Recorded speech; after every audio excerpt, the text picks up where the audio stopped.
All right, we are going live.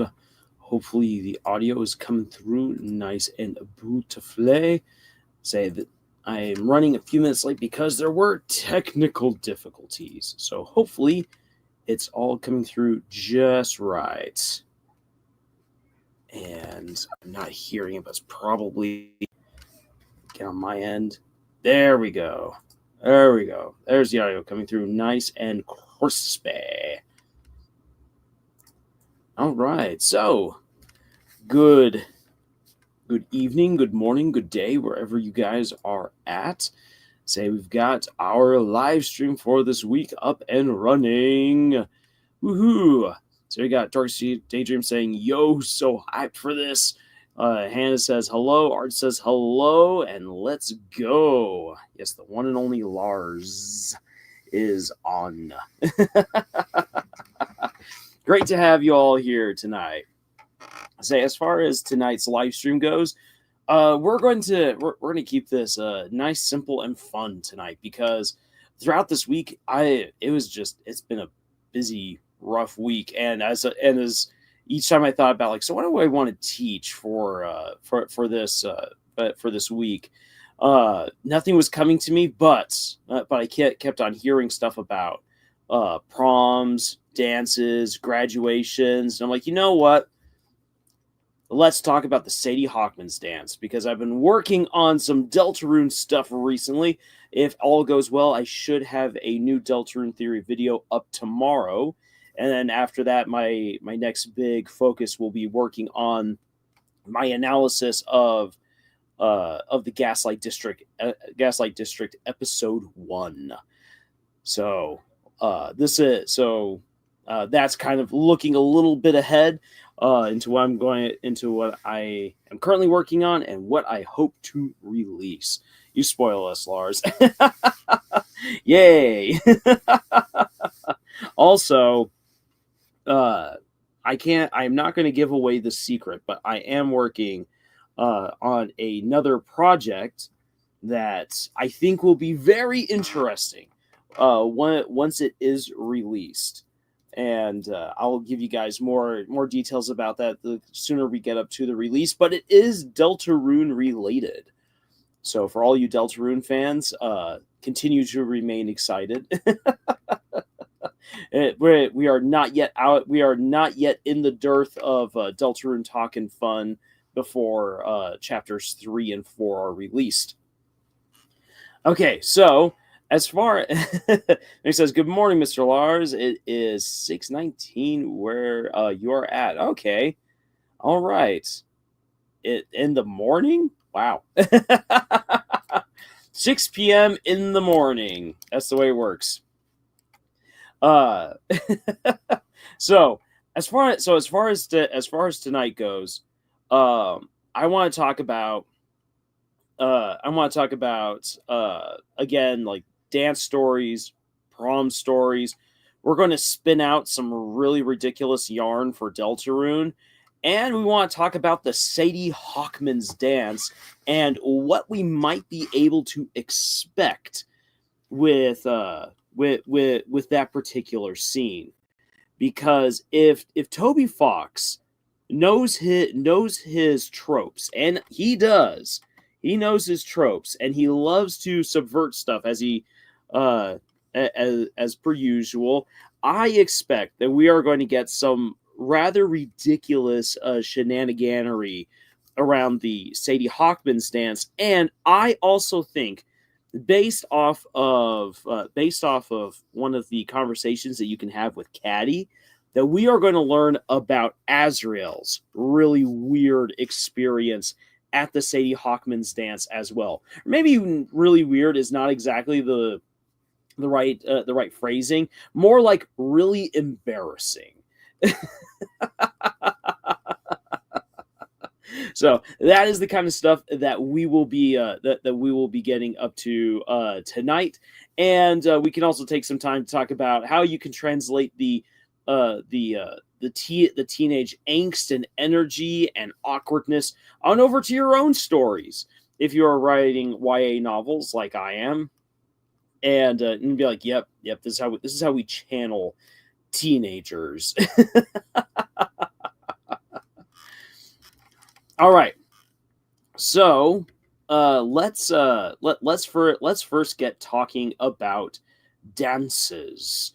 Uh and and also why how best to word this.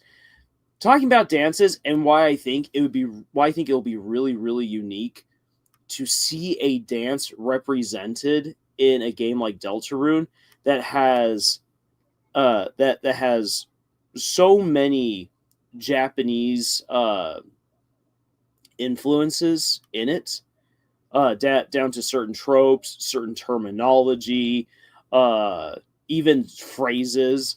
And Toby Fox likes putting in his anime and Japanese references throughout his games and his stories. So so for the Japanese who are reserved enough, culturally speaking, that you don't expect to have like school dances. People are not like, man, I can't wait to go to the dance. There's no prom or anything like that. But within this particular more Western setting, you can indeed have that. And I'm looking forward to seeing if there's any sort of odd cross pollination of two different cultures of Japanese influence and Western influence to create what we might expect to have when you bring those two cultures together and crash, and I do mean crash, a dance. Ty Goodman says there's a brand new Hesbin Hotel and Hell of a Boss news on YouTube. I have not seen any of that. So I am completely out of the loop about the news regarding Hesbin Hotel and Hell of a Boss right now. Feel free to share it there in the chat. TV account, you haven't missed anything. So no, don't you worry about it. So let's start. Let's start off with talking about dances and what one could expect with a high school dance. And I definitely want to hear from anyone else who has had high school dance experience. I want to hear from you guys in the chat because my life experiences are weird. Let's be honest. My life experience should not be your baseline for understanding how school dances work. Yeah, as Art says right here, at the Sadie Hawkman's dance, chaperones and hawkheads shout at you when you try to get physical. I see that as a Toriel invention. There will be no touching in my angelic high school. None of that. Art says, high school dance, I was homeschooled for the most part, but I did have dances at summer camp. Well, let's hear about the summer camp experiences. TV Count says, I think it's the new season of Hell of a Boss premiering on Amazon Prime. Interesting. Looks like Prime really, really, really wants those YouTube numbers. It's like we're bleeding viewers. So, high school dances. One of the things that we like right now, this is where I get to be a historian for a brief moment. One of the things that we need to acknowledge when it comes to high school dances are antiquated, meaning that it's old. This comes from an idea, from a practice from way back in the day. Way back in the day, where it was expected that you would show off your skills, your politeness, your social graces by going to these social activities. It was a way of showing that you were part of the community. You were not a degenerate. It was a way of meeting people. It was also a way of socially declaring who you are involved with. Yes, I too love you, madam. And it's sometimes really weird for us to quite like put it into words because it's completely out of our generation. But school dances were all about showing up, looking great, showing where you were in the pecking order, um, displaying your relationships with other people. If you're romantically inclined, if you were together with someone, this was the place and the time to show that off. It was very important because it's all about social standing, social norms. A lot of that has been greatly changed thanks to the introduction of social media. Our values have shifted over time. Kids these days get way more awkward about this kind of stuff. They would never open up, never really open up about who they're interested in unless they had that locked down because, yeah, just social shenaniganery. So our values have greatly shifted, and yet dances are still kind of a thing, and it's left over as that expectation of this is what brings the community together. This is a way to show off. This is a way of getting to know one another, and you know where you stand in the school's hierarchy and pecking order by being at a dance. That is the historical background and kind of the psychology behind why school dances exist still. And they are fun. As much as we like to rat, as much as we rat on them and people make fun of them, these dances are fun to go to. Darkest Daydream says, I only went to my senior prom. It wasn't too uneventful. My boyfriend made me do the Cupid shuffle, and we had to slow dance before the slow music played at the venue because we had a curfew. Okay, you know what? The Cupid shuffle is a fun, safe dance. It gets really fun if you're like me and you decide that you're going to try to throw in some Russian kicks. Also, if you want to be a degenerate while dancing the boot scoot and boogie, what I recommend is that you mime throwing a lasso around someone that you're interested in the crowd. So as people are miming the whole like lasso bit, do the lasso, point at someone, throw the lasso, and then come reel them in. Does it work? Usually no, but it's fun to try. Imagine the cruisy shuffle. Do the cruisy shuffle. Here we go. KSI is here. Hello, Camille. Well, Camille isn't here with us tonight, unfortunately. I am here, Lars. I shall pass that along to Camille, and we really need to get Camille and the others more regularly on these live streams. That'd just be fun. Dorcas, I also only went to my senior prom, and at least as far as proms go, I did go to one homecoming dance, and that was utterly ridiculous. Not as ridiculous though as my senior prom. There was no slow dancing at my prom. What was playing couldn't even be called music. It just was deafening.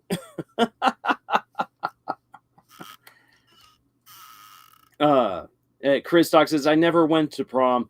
Yeah, there's a lot of people who haven't gone to prom, and I mean, if someone didn't want to go, that's okay. I'm not going to ram them like, you should have gone. But prom is one of those old rites of passage for like, you are growing up. Now you are an adult. The senior prom is the last big hoorah before graduation.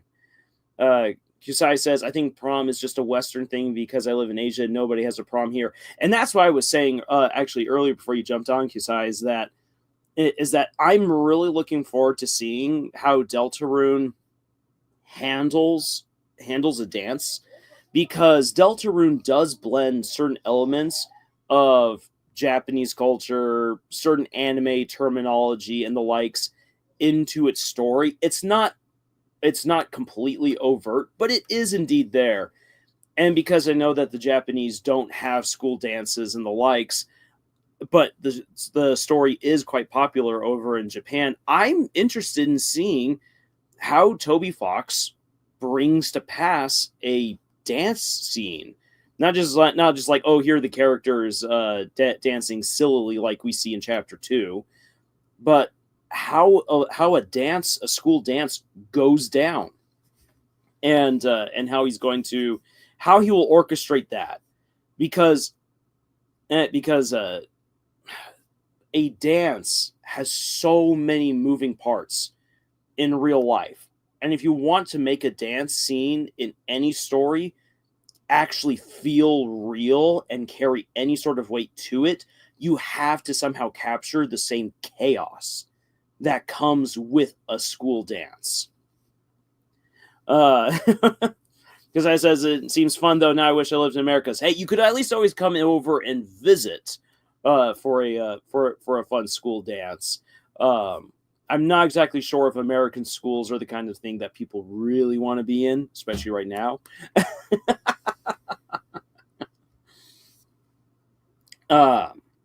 But so let's before I get off on any odd tangents, which you guys know I'm prone to do. Let's actually break down elements for like setting up the scenario of a dance. This will be important for us to try to see what might happen during the Sadie Hawkman's dance. Since we don't know, we don't have that part of the game yet, and we don't know when it's coming, we just know that it is coming. So let's first talk about what you need to like set up the dance. So number 1, you need a place for the dance. Say, I have gone to plenty of places where people have gone to dance. There have been some really weird venues, and there have been some really cool venues. One venue that could have been really cool, but ended up actually really sucking, was an art studio that was a part of an old train station. Sounds really cool, was really boring. It was actually a really, really bland dance. But you need a place to dance. If you don't have a place to dance, then most people won't show up. I mean, I'm the kind of guy who's like, yeah, let's go on over to a parking lot and have fun, but most people actually want to go to a proper venue. One of the best places I've ever gone to a dance before was at Old Tucson Studios, which is a movie set that's been converted now into a small theme park. And there is a huge saloon that you can rent out for dances, and there's also a large barn that you can rent out for dances. And I've been in both the barn and in the saloon. The saloon was definitely the best place for the dance. So much fun. It just brings a cool vibe. You're like, yeah, saloon time, dancing hard. Darkin says the venue for your prom is what used to be a Kmart. Oh my gosh. Did they still have all the really cheap tacky tiling everywhere? Kasai says, I think most proms just take place in the room. I forgot what it was called, but most of them just take place inside the school, I think. Yes, classically speaking, a lot of proms will take place in, so examples. The school gym is one of the big popular ones. So you got the school gym. If you don't have a school gym, there might be a church, for instance, that opens up their halls for their for you to go dance at. My high school had access to the university ballroom until my senior year, and I've told you guys that insane story. If anyone hasn't heard it and wants to hear it, let me know, and we'll eventually get around to that story. So a school gym, a church, a university ballroom, or you can rent out a resort. So there's loads of different places, and those are the places I see most often for proms, where either they hold it on a university campus, they hold it in the school gym, at a place of worship that's large enough to accommodate them, or they rent out a resort. Yeah, the indoor gym, exactly. Yeah. It says, I can imagine maybe it takes place just outside the high school. And this is where we have to start thinking, okay, so where might the Sadie Hawkman's dance take place? Because what we've seen of the school, we haven't actually seen a gym. There could be one, we just haven't seen it. And so, unless Toby Fox has plans for showing more of the school, with what we know of Hometown, say it's like, okay, so where could the Sadie Hawkman's dance be held? Don't think it would be held at the Holiday Manor. I don't see that happening. I don't think it would end up being held at the church. Not at Town Hall. Definitely not in the graveyard. Sans backyard. Like that, it's a legit question. Where are we going to have the Sadie Hawkman's dance? So we need to have a place. Meg says most of the school dances I've been to take place at the school's gym or the school's cafeteria. So yeah, the school's cafeteria. I remember in middle school, all of the dances were in the cafeteria. Sans hosting the dance sounds wild. Yes, with Papyrus as the DJ. Yes. I want that. So we need a place. The other thing that we're going to need, number 2, we need the music. This is essential. So I've been a DJ for dances before, and you need to know what you're going to do for the music. If you come in thinking, like, for instance, yeah, I'm just going to play some hip hop and R&B because that's what all the kids love, that's what's popping, that doesn't always jive really well. And to be very frank, most people actually don't really know how to dance to hip hop and R&B unless they are proper break dancers. That is the truth. Most people don't know how to dance. It's either just like bump and grind. They feel really awkward and self-conscious, and they don't want to do it anymore. They'll show up for like a dance or two, and then they're going to go be wallflowers. If you want to be really interesting with the dance, you might then select actual dance music. Go with some like good 80s and 90s rock, which is really, really good for dancing to. Or maybe, depending on the dance, you might end up doing some ballroom dancing music. So you're going to want to have more sweeping orchestral or pop and jazz, or actual swinging music, like Zoot Zoot Riot, throw back a bottle of beer, Zoot Zoot Riot. Oh man, now I just want to like start kicking. Woo! Or you can really shake things up where you're like, you know what? So we're going to have some proper slow songs for the couples and for other people to maybe find someone to go home with tonight. We're also going to have some fast music. We're going to have some more contemporary music. We're also going to have some music that's going to like kind of come out of nowhere. Like when someone's like, we're going to play Sandstorm. Oh yeah.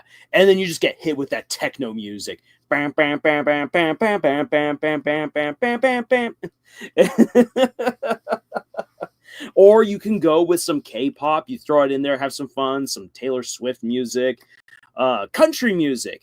There are a lot of people who don't like country music, but you know what? Country music is really, really good for dances.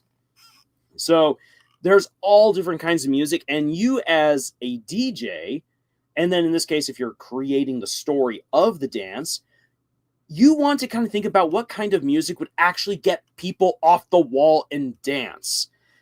And if you really want to get people off the wall to dance, you're going to play songs by Journey.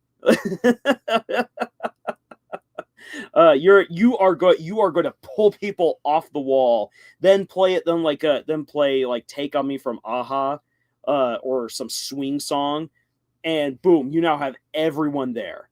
Then maybe play a slow song because now everyone's out there on the dance floor, and now okay, people are like, well, I'm out here, I might as well try a slow song. Hi there, person. Let me dance awkwardly like an awkward penguin. Awkward penguin. And then after that is done, then you can like play some hip hop. and then transition on into the next genre. And yeah, here I am giving away my DJ know-how. John Wells, I was in high school. My friend was drinking a Coke ball. He said something to get him back. I meant to make him spill a bit while I hit a little too hard and sent that thing flying. Ooh, Dark Daydream says Footloose. Yes, Footloose is good. Street lights, people. I cannot hit that note. Kusai says, I'd like to play some Vocaloid music if I was the DJ. All right. Nice choice. So again, music is very important. You need to have the venue. You need to have the music. And a good variety of music means a whole lot of fun. At the YMCA, it's fun to stay at the YMCA. They have everything. Okay. I've been to many dances. So we need location. We need the music. Next thing that we need to think about are number 3, the people. Now, you might be like, wait a second, don't we need to worry first and foremost about the people? Well, when you're writing a story, you should already have your main characters in mind for this. But like thinking in terms of if you're going to organize a dance, you need to have a venue that's going to pull people in, that's accessible. You want to have music that's going to entice people to be there. And then you actually then hopefully have drawn in the people. You have to think about, okay, the people. Who is all here? From all of our different cliques, we got the jocks, we got the goths, we got the nerds, we got the preps, we got the loners, we got the skaters, we got the stoners. All right, we got everyone here. Hey, ISO, great to have you here. And again, this is where like a good music selection comes in handy because you want to have music that appeals to all of these different groups as best as you can. Then, as far as like writing goes, so once you have the people, you want to think, what are the relationships? What are the relationships that are here? So, for instance, who is dating? Who isn't dating? Who's just here for fun? What are our friend groups and the likes? I'll give, for instance, an example. I once went to a dance in high school where the dance immediately took a step down in terms of quality and fun because one of the really cool guys, Cameron was there for a little bit and then he wanted to do some other things. He just wasn't feeling it that night. He's like, you know what? I just kind of want to go like hang out. Let's like go get some ice cream or whatnot. And so he left. Well, all the girls who had crushes on Cameron up and left. All the guys who had crushes on these girls who were crushing on Cameron up and left with them. Or if they were dating someone and they were friends with the girls or the guys who were leaving after Cameron, they would then take their date and leave with them. And in one go, because Mr. Popular decided that he didn't want to be there at the dance, boom, like immediately 10 people and then like another dozen people, and you could feel it. You could feel the energy in the room go down because upwards of like 20 people were no longer there. And it makes a difference, especially if they are like a great friend group that is there to support each other. And it's a little bit easier to cut loose and have fun dancing when you're there with your friends. But all of that vanished when those people left. And so that's something to consider. Also think about, okay, so who's dating whom? One of the jokes I always had as a teacher when it came to prom was I love seeing who takes their date to prom because you know who's going to break up next week. Because most people, that again, this is my experience. Anyone else has been around the high school scene can let me know if they saw otherwise. But so many people would break up right after prom, and it was difficult to tell. It's like okay, then are people breaking up because they realized that this person wasn't worth all the money that they invested in them for this crazy dance?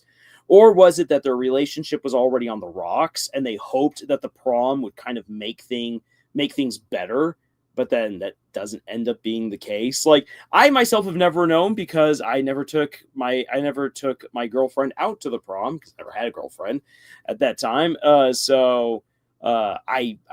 never experienced it. It was something that I observed as a student, and then observed later on as a teacher. Meg says, the school dances were incredibly fun and epic. Very glad to have attended them. Though I will say sometimes I was scared and hesitant to go because I was scared to get the Carrie humiliation. Because I says, that's cruel. Yeah, say, for those who don't know about the moment in Carrie where the main character Carrie is crowned prom queen, and then these people pull a horrible prank on her by dropping a bunch of pig's blood on her and just drenching her in front of the school. She snaps and then causes everyone and everything around her to burn. Boom. Yeah, glad that didn't happen to me or to anyone else so far. Or it says, yeah, if they're breaking up after prom, can you really call that a relationship? Maybe a business venture socially. Yeah. Well, like, I saw a lot of couples that have been together for like a year or more suddenly break up after prom. And it's just like, what happened? What happened at prom that just absolutely wrecked this relationship that was seemingly so strong? Then there are those, and this is a more rare instance, there are those who then actually do get together because of their experience at prom. Where it's like, I just took you out because I thought you were fun, and now I realize, holy cow, I really want to be with you. Awesome. And so those are things to kind of bear in mind when you're thinking of the relationships at a dance. Again, who is already in a relationship? Who are the friend groups, the dynamics? Who could potentially fall in love? Who will fall out of love because of that dance? And then, of course, there's also the rivals, that the enemies that meet at the dance. As ridiculous as that sounds, it does happen. Kasai says, where could you even get that much pig blood? Excellent question, Kasai. You have to know someone who's a pig farmer. That's the only answer I can give. And he says, yep, or someone stood their own date up, which is very awful. Thank goodness I haven't experienced that heartbreak yet. Well, hopefully you never do, Mivik. Yeah, getting stand-up sucks. And yeah, that can happen as well. If you ever watched the movie Never Been Kissed, Josie, the main character, gets a horrible prom reception. Oh my gosh. Like, that whole movie basically revolves around the prom, and like how she became who she was because of what happened to her at the prom, which was awful. She didn't quite get carried, but it was very similar. And then at the end of the movie, she has her moment of redemption where she actually gets to be the prom star. I says, I didn't go to prom, but I think one of my older sisters went in the one my older sister went to, the popular couple was really nice and wholesome, and they're married now. Well, that's great for them. See, it's nice when you actually get a happy story like that. Dorcas also says, making me think of Kim and Ron. Yeah, from Kim Possible. Which, okay, fun little side facts. My introduction, like my actual introduction to Kim Possible, was the movie where Kim and Ron get together at the dance. And like, I had not seen any of Kim Possible because I didn't have cable, so I didn't have access to the Disney Channel. The movie was on VHS and DVD, and my folks rented it. So that was the very first time I ever saw anything Kim Possible, and it's like, oh, that's sweet and everything. Little did I know that there was all this build up to Kim and Ron getting together. So yeah. So coming back to it. So again, remember, we need to have the venue. We need to have the place where the dance is going to be at, the music, the people, the relationships. Ooh, thinking about rivals and enemies at dances. In my experience, so I'll give you guys some examples of this. The last dance that I DJ'd was actually sabotaged by a guy who was normally the DJ, who was really, really mad that I had taken his job. Because I was like, hey, when's the next dance happening here on campus? This was up at Northern Arizona University. And I found out that it was going to be like some months ahead. And so like I started jockeying. I was like, I want to be the DJ because all we play ever is just dumb hip hop music. And then every now and then a slow song. I want to have variety. I want variety. And so, and so I got permission to be the DJ, and I was having a blast, a great time. The guy came up later on, and I was taking requests for the songs. So this guy came up, and he's like, hey, I've got a request for a song. Would you mind if I put it on in? I'm like, okay, yeah, sure thing. And he then used that as a way of taking over the dance.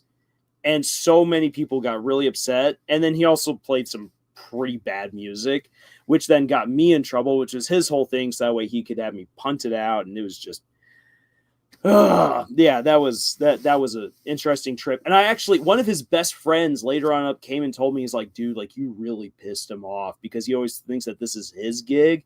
And he's also really angry because like the guy came, he's like, don't tell him I said this, but you play better music than he does.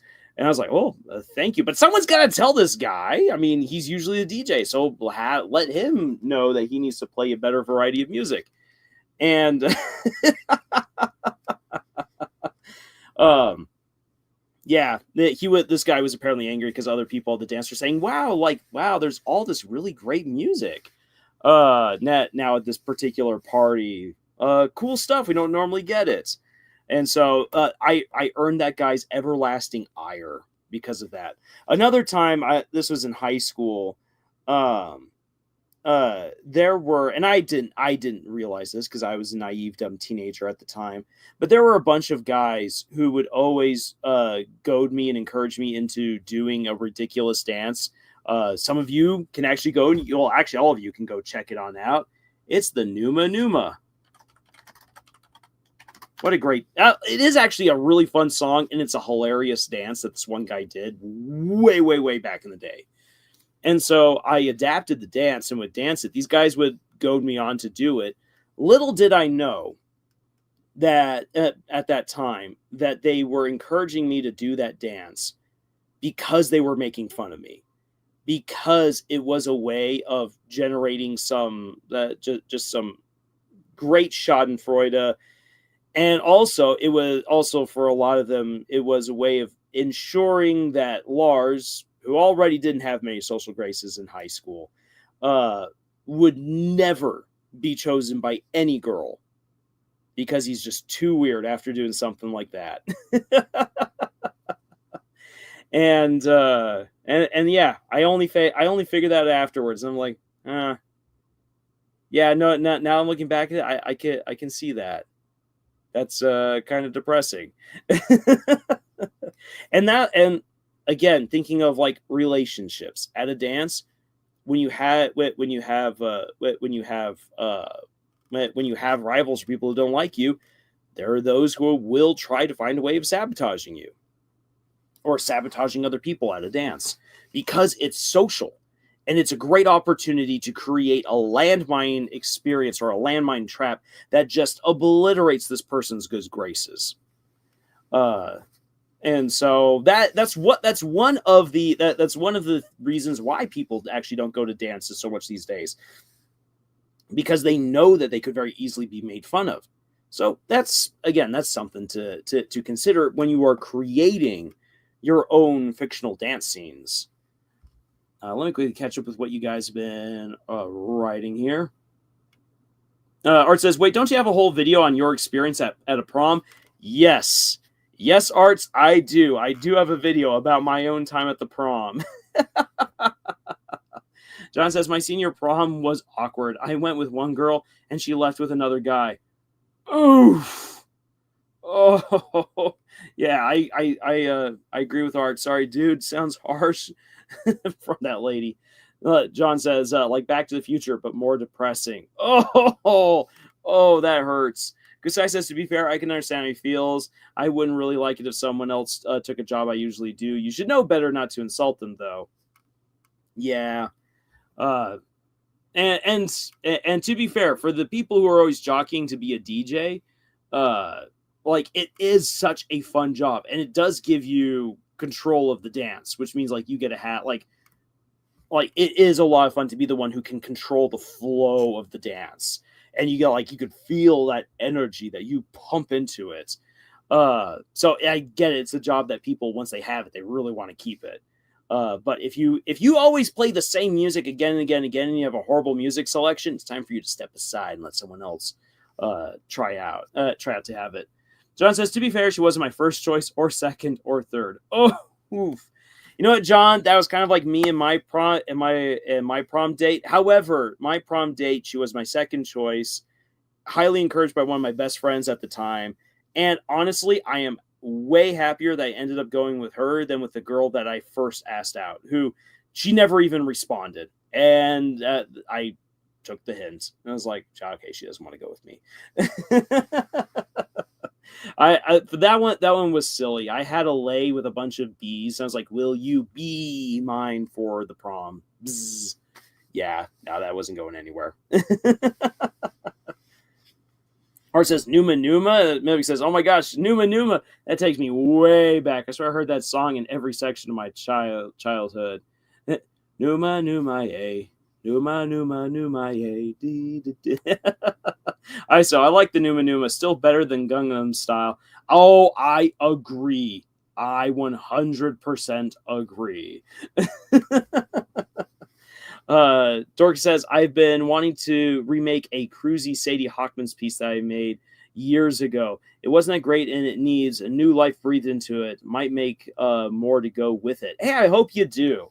The only dance fanfic that I've written for Cruzy was definitely one of my steamier ones. Yes. Meg says, there's also that timeless classic, I'm Blue. Yes, I'm blue, abadi, abadai, abadi, abadai. Kasai says, I used to see that one in gacha music videos a lot. Dabadi, dabadai, dabadi, abadai. Yeah, he's such a blue man living in a blue world with a blue Corvette with a blue little window. Art says there's a cruisy dance fake where the end was Chris and Susie stealing a bunch of candy from the prom at the end. Yes, like the little gremlins that they are. So again, coming back to it, we've talked about the relationships. You gotta have the people, the music, the venue. Now then, this is then the next thing that we got to think about when it comes to creating a dance. So number five is going to be the drama. What is the drama at this dance? There's always drama at the dance. Mick says, and do y'all remember What Does the Fox Say? What does the fox say?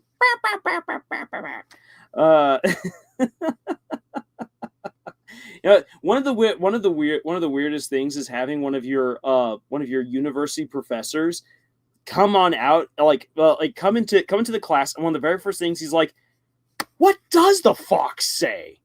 And then he starts doing a little dance. He's like, bap bap bap bap bap bap bap bap bap bap bap bap, and like everyone in the class is like, what's going on? He's like, it's a great song, guys. It's a great song. Can we just all agree it's a great song?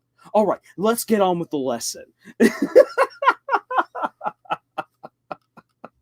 That guy was great. I love that guy. Every now and then he's like, oh, I'm bilingual too. I can hum in Japanese.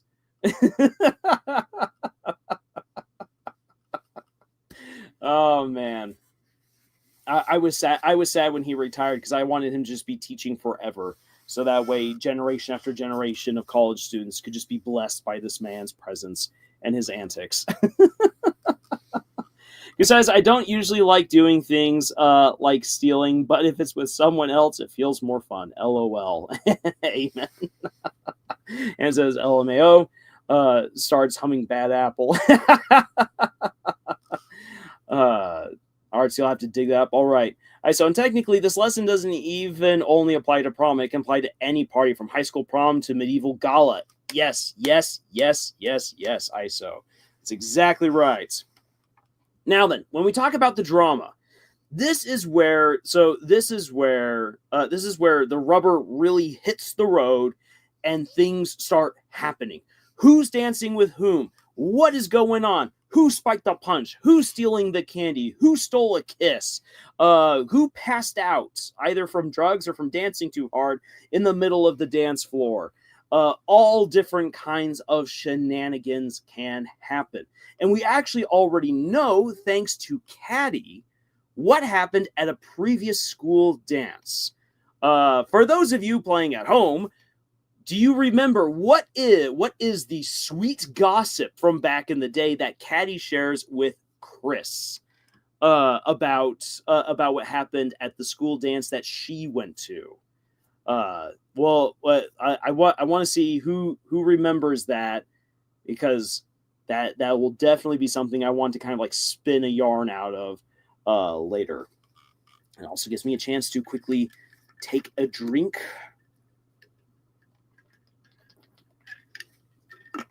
Also, if you guys haven't noticed yet, I am done with the eternal cough.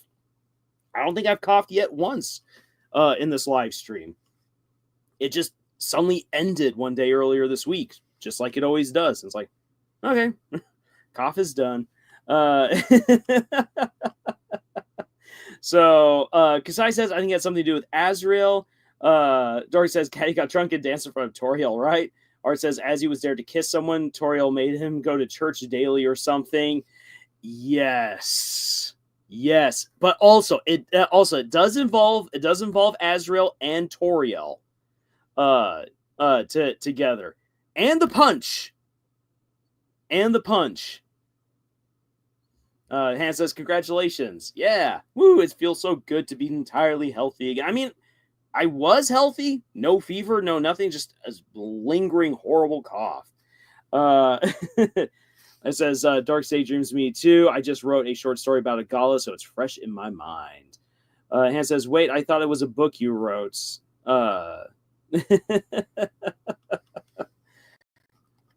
Hey, so you're also over your cough. Amazing. Great to hear. Medic says, when I was in middle school during the height of Vine, they played that iconic Watch Me Whip, Watch Me Nay Nay song at the school dance. Oh, that nightmare of a song. After some of y'all's time in the chat. Fabio is here. Great to see you here, Fabio. All right, so the story is specifically, according to Caddy, that she spilt a bunch of punch, possibly the entire punch bowl, on top of Azrael right in front of Toriel at the dance that they had gone to. Now, we also know, thanks to Caddy, that there was all kinds of flirtations around Azrael. So at whatever dance after that song is evil. Thank you, Hannah. Thank you. So whatever happened at the dance, we know that Azrael took out Caddy. That Caddy got wild and poured a bunch of punch over Azrael, ruining his suit and making Toriel furious, which Caddy thinks was absolutely hilarious. We also know that we could also, I can't say we know for certain, but we can infer that Caddy, not young Caddy that's with Chris in class, but her sister, really's got a crush on Azrael. So as far as like the drama goes, what some of the stuff that we can infer from the past, at one of the past school dances in Deltarune, is that Azrael took out Caddy to the dance, which probably made a few people quite jealous. One of which I guarantee was flippin' Pizza Pants. Pizza Pants, I guarantee, was hovering near Azrael the entire time. You know, like, I want a girlfriend. I want a girlfriend so bad. Oh, please let some of this aura of yours, Azzy, just rub off on me so that way I can get a girlfriend. And again, while everything was getting crazy, Caddy dumped Punch on Azrael, ruined his suit. She got in trouble. She thought it was a blast. This could actually be what led, like, I'll like little theory crafting right here. This could probably be why the Sadie Hawkman's dance is where the teachers dress up and screech at the students who get too close to each other. I think that Toriel got upset that that Azrael got too close to Caddy, which led to a small disaster on the dance floor, and that's why this, which is why this particular dance has now been instituted, so to ensure that no one gets too close again, so we don't have any of these shenanigans that lead to this. And that's probably what happened. I will laugh really hard if my theory gets confirmed. Iso says, I remember fourth grade party I went to where they tried to get us to do the Macarena, and none of the edgy fourth graders who wanted to be cool dance. So the teacher was just doing the Macarena in class. Hey. The edgy kids who are all like, dancing is not cool, they're not cool. Because getting up and being able to dance is just all like, I don't care. I'm just gonna have fun. I'm just gonna let my body move and do stuff. Woo! If you have that kind of confidence, that's something that a lot of people are really jealous of, which is why a lot of people try to make fun of those who dance, because they lack that confidence. Besides, says, I forgot how to do the Macarena. Oh, it's very simple. As you will clearly see me doing, you put one hand out, you put the other hand out, palms down, then one hand up, hands to shoulders, up to head, sway those hips, and stop feeling yourself. Wait, what? I said, I feel bad for that teacher, but the weird kid in the corner also danced, was her favorite for the rest of the week. Oof. Dory says, speaking of dances, Deltarune, I recently discovered that the purple trimming on Susie's vest in the Dark World is a specific hue of purple called, and I kid you not, Prom Queen. Say what? Whoa. Now that's interesting. I mean, she will be voted Prom Queen or Sadie Hawkman's Queen, I guarantee, because everyone's going to be friends with Susie by the end of this, and they are all going to be like, she is the best, because she is the best, and we'll crown her as such. Mick says the legendary song Party in the USA is often played at a lot of school dances too. A certified hood classic, if I do say so myself. That is a really fun one to dance to. Not going to lie. Art says that Toriel's a tad overprotective with her kids, unfortunately. Yes, she is. Imagine if that was on purpose. I forgot to do the Macarena. Yep. We did the Macarena at summer camp too. It may have been, and my mega theory on Susie is right. Art says, I remember when it was a thing, there were directions on how to do it in the newspaper. That's awesome. Kasai says, those were very understandable instructions. Sarcasm. Exactly. I mean, you guys were able to see me dancing it right.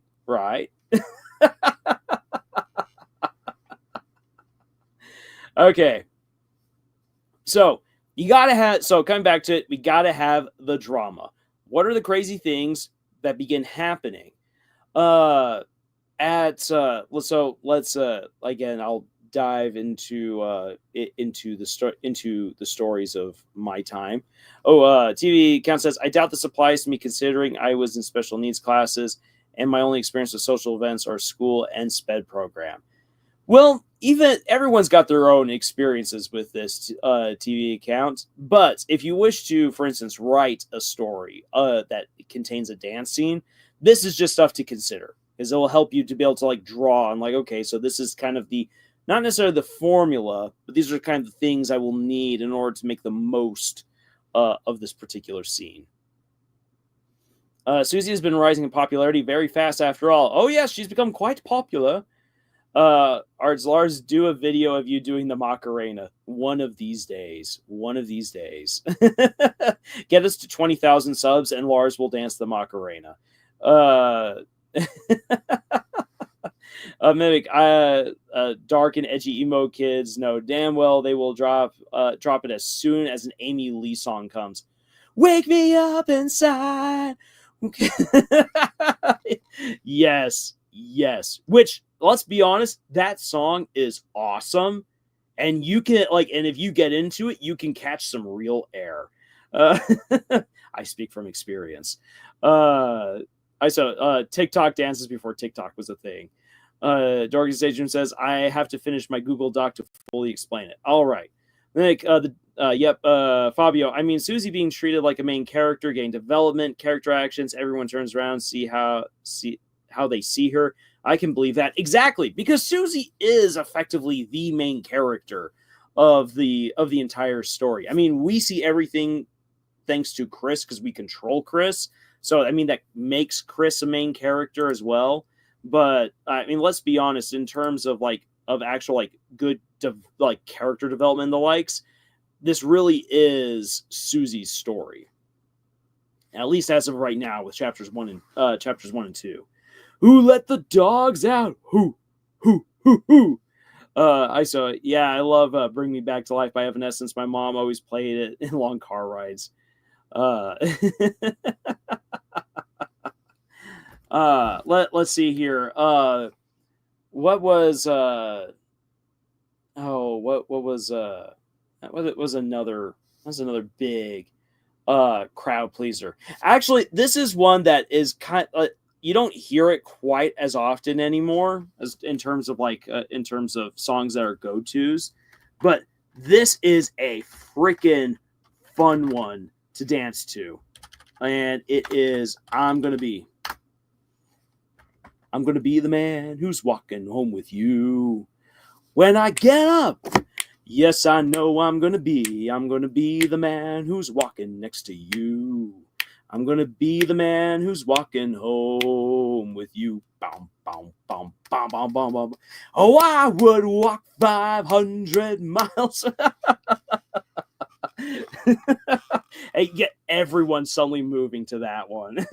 That is a hard song to listen to in a dance setting and not start moving to it. Ooh. We haven't even yet mentioned any Michael Jackson songs. Like, you throw out Thriller, and everyone tries to dance Thriller. Even if they don't know the steps, they're like, it's Thriller. I gotta do it. Darius Asia says, oh, that's what that is. Yes. I'm going to be, or 500 miles. Okay. Embarrassing moment right here, but Lars is in a sharing mood. One of the dumb things I did in high school for dances was that I would walk 10 miles before the dance. I would take a shower. I did take a shower. I did not go stinky and smelly to the dances, but I would walk for 10 miles. So that way I would have something to talk about when I started dancing with the girls, because there was really, because otherwise you're just doing the awkward penguin where you hold onto her hips, or if you're feeling very confident, you got one hand on her shoulder blade, her hand in your other hand, and you are trying to do ballroom dancing. Doesn't always go all that well because most people don't know actually how to ballroom dance. Which actually should bring me then, real quick here before I forget, part number 6 for any dance are the dances moves. The dances moves. Because you know what? It is actually nice to know at least a little bit of what you're talking about when you're talking about dances. So how one dances the waltz or the two-step, salsa and rumba. They are different from each other, and stuff like that. How does one moonwalk, for instance? Michael Jackson, the king of music. Just beat it, beat it. No one likes to be defeated. Or says, not that I'm anti-dance or anything, but I don't do a lot of dancing, and that's okay. That is okay. This is not about like, you must get out and dance. But for instance, if you're going to write a story that has a dance scene in it, it's probably good to know a little bit about how some dancing works. And for instance, capturing like the awkwardness of people who don't know how to dance. How would you describe that? And then those people who do know how to dance. And you're like, oh, so that looks really cool. Like there's always that one guy. There's always that one guy who does know, for instance, how to pick up a girl and twirl her. And he is going to do it to show off.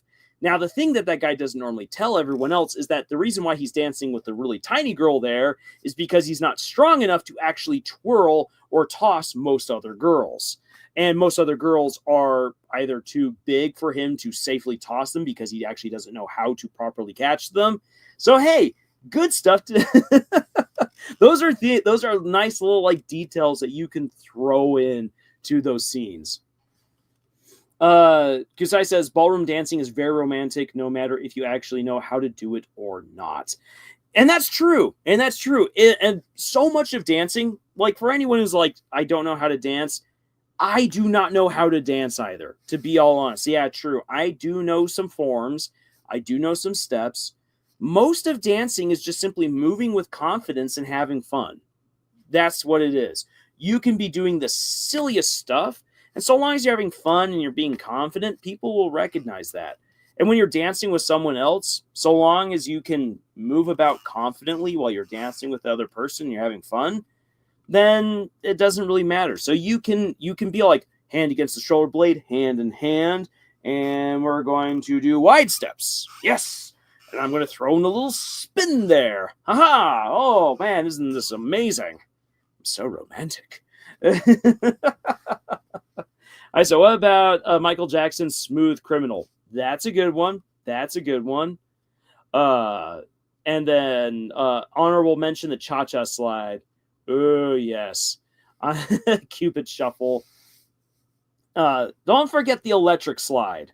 The Electric Slide does not get enough love. It's not as much fun as the Cha-Cha or the Cupid Shuffle, but it is fun to do.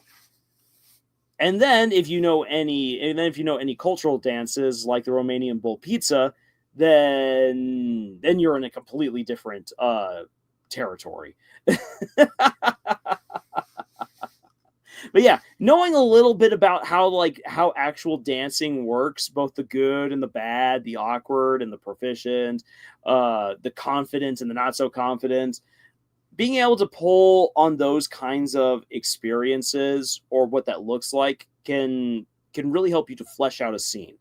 And so coming around to, for instance, the TV account says like, well, I wasn't ever really a part of any of that, so how could I or why would I write that?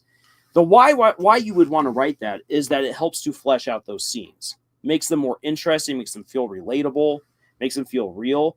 And if you yourself weren't ever really on the scene for any school dance, and that's okay. And as Kusai has brought up, like, I don't have those school dances. That's not a thing where I'm at. Again, if you wish to actually use it in a story, but that's never anything that you participated in, then you can easily do your research. There's a ton of different videos out there that will show you how people dance. There's all different kinds of videos of people's proms, videos on how to dance, movies that have had dance scenes and the likes. They will have all different kinds of examples of people dancing well and not so well that you can then draw on to help you write those scenes in your own story. Berry and Creams, honorable mention, do the Mario. I actually do not know that one. Huh. Though, one honorable mention also to put out there is the hamster dance. Oh, boy. Does anyone actually remember the hamster dance? which this is definitely going back into internet history. The hamster dance was originally a chainmail virus that if you opened it up when it was emailed to you, it would infect your computer and you would have to unplug your computer to stop it. Because all your computer would then be doing is just playing the hamster dance. Darkest Agents, the hamster? Yes, the hamster dance. Oh boy. That's an old blast from the past.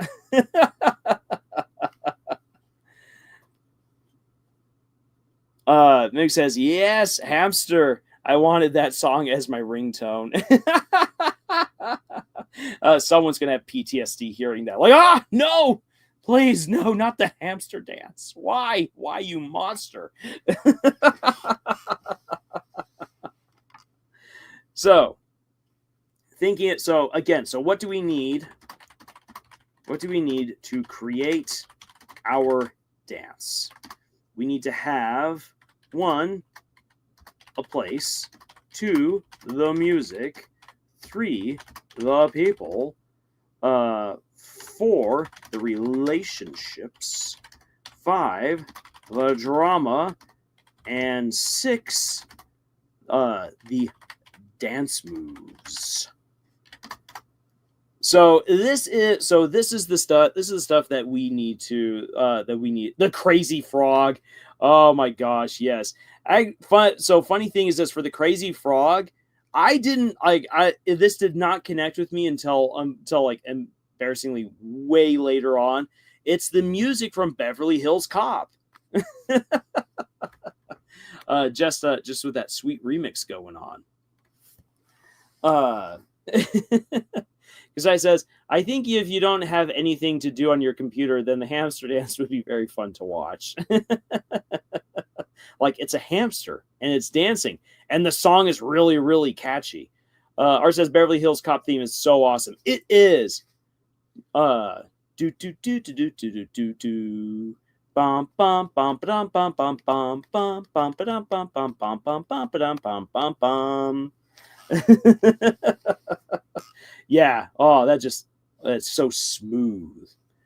Such a great theme song. And no wonder people rip it off. So this is stuff that we this is stuff that we need. So this helps us to start figuring out, again, like, what can we then expect for the Sadie Hawkman's dance? So where's this dance going to take place? At least as far as what we know. Like, of course, we can theorize that there will be a new place open in the hometown map, but with the places that we have current access to, where do you think is the most likely place for us to have the Sadie Hawkman's dance in Deltarune? I want to hear from you guys, because, like, as far as okay, where could we actually put this and not be like in the like in the spare room, which would be a really silly place to have a dance. It could be that we're in the town square, or maybe we'll finally get to find out what's behind the upper left-hand door to in the school. Maybe that's the way into the gym. But at least of what we know, the only place I can think of that isn't overly awkward and weird is the town square, unless it's held in the church because Father Alvin likes to be hip with the kids and he's got that rad juice. Tom Club Genius of Love. What you gonna do when you get out of jail? I'm gonna have some fun. Bad boys, what you gonna do? Oh, what you gonna do when they come for you? Not a great song for a dance, but it's a fun song. So again, my thoughts of where we might actually go as far as like where the Sadie Hawkman's dance would be the town square. I'd love to hear from you guys what you think, where you think we'll actually have the dance. Now, as far as the music goes, well, this is Toby Fox we're talking about here. We can have all kinds of music, but with Toriel being present on the Six Flags theme song.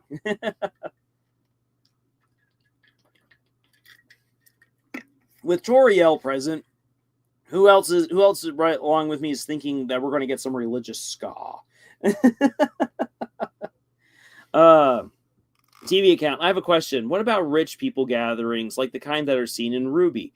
How much needed to be established before we ruin the party? Oh, so if you're going to crash a party, if you're going to crash a party, what within your story, you need to actually set the expectations for the party, I think. Like if you just have it where, oh, there's a party and now we crashed it, woohoo, and we're moving on. It's just kind of like things happening for things' sake. And sure, it can be fine and fun. But if you really want to crash a party, like let's say a rich people's party, then what you want to do is you want to make sure that you establish that there's this party coming up. People are really excited for it. All the rich folks are going to be there. It's going to be extravagant and amazing. And you need to have a reason for why the main characters either wouldn't be invited or why if they would show up, it might cause some drama. But they're going to show up anyway. And then describe the party and its opulence, the energy or lack thereof. And once you firmly have established the atmosphere of that particular scene, then you have your main characters or your villains or your pranksters, whoever is going to derail the party, then derail the party in a way that makes sense to those characters. So let's say you've got a kid who's like, you know what, I want to go crash a party, but he's never done anything wrong in his life before. Having him show up and creating a mustard bomb to set off in the middle of the dance floor is a little over the top. Probably wouldn't do that, but maybe they'd be like, spike the punch, no one will know it's me, and then they go way overboard, something like that. Art says, I can see Tori giving out a pamphlet on how to save yourself from the sin of hugging strangers. Yes, and outside, Undyne is handing out rubbers. No, wait, what? Berry and Creams, maybe the Holidays Mansion. They could be sponsoring it, perhaps. However, this would already be mentioned, I think. Town Square is most likely. That's a good guess. Yeah, the Holidays Manor would work out really well, but definitely, I don't know if we would have it there. If we did, that would be something. That would be as Dorcas Stasia says right here. I'm thinking of when Romeo and one of his friends crashed the Capulets party. Yeah, going to the Holiday Manor would absolutely be like a Romeo and Juliet kind of a setup. Safe sex punks. Yeah. Yeah, no, I do not. Toby's not going to do that in his game. It's not going to happen. But it'd be really hilarious if it did. Put that into a fanfic. Because with the version of Undyne that we get in Deltarune, if you went a little bit more PG-13/R rated, she absolutely would do that. TV account says, this thought was mostly inspired by the epilogue arc in Z. So sorry if it's a little vague, but it's mostly like espionage. Oh, okay. Let's see here. So TV account, there is a great example of this in Mistborn. In the first Mistborn book, so there's a big party that's going on, and you have Elend Venture, one of the most eligible bachelors of the final empire in the city of Luthadel. His father is rich and a tyrant, and he himself is a good-looking man, but he is so awkward. And he's engaged to an absolute hottie who hates his guts. And because of shenanigans that happen later on, his fiancée and her family decides that it's best to assassinate Elend. Then one of the two main characters is madly in love with Elend. And so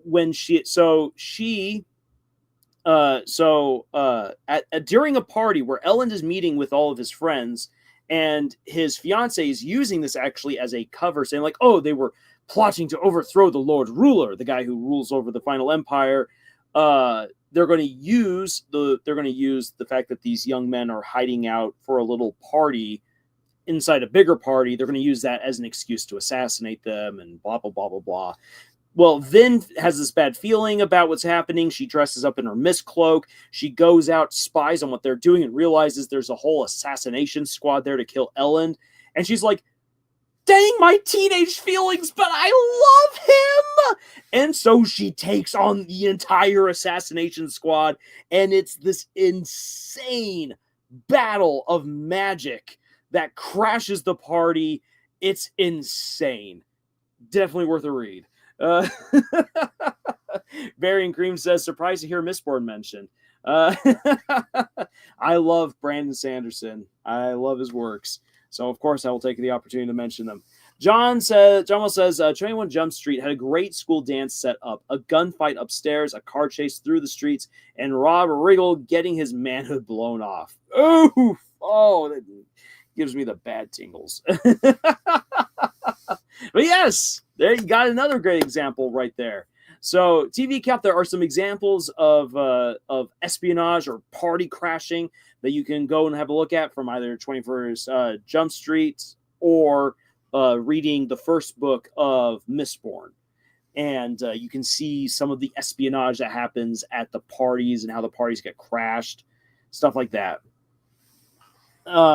Meg says, and don't forget those iconic, infamous scenes when the nerdy character known to be geeky and nerdy goes to the school dance and looks like a baddie and everyone's suddenly swooning over him. Oh, and Johnny Depp makes an appearance. Yes, exactly. Okay, thinking actually of like great scenes where the nerd shows up and people are like, whoa, so cool. Better Off Dead. This movie needs so much more love. It is a hilarious 80s film. Oh, come on. Dang it. Curse you. Yeah, YouTube is all like, you can't put the word dead in there. Okay, fine. You know what? Fine. Better Off Unalived and stuff. So dumb, YouTube. Yes, I get it. They want to make sure that people don't bully and harass, but at a certain point, it just gets ridiculous. But Better Off Dead is a hilarious movie. Yeah, unalive is such a funny word. We shouldn't even need to use it. Duh.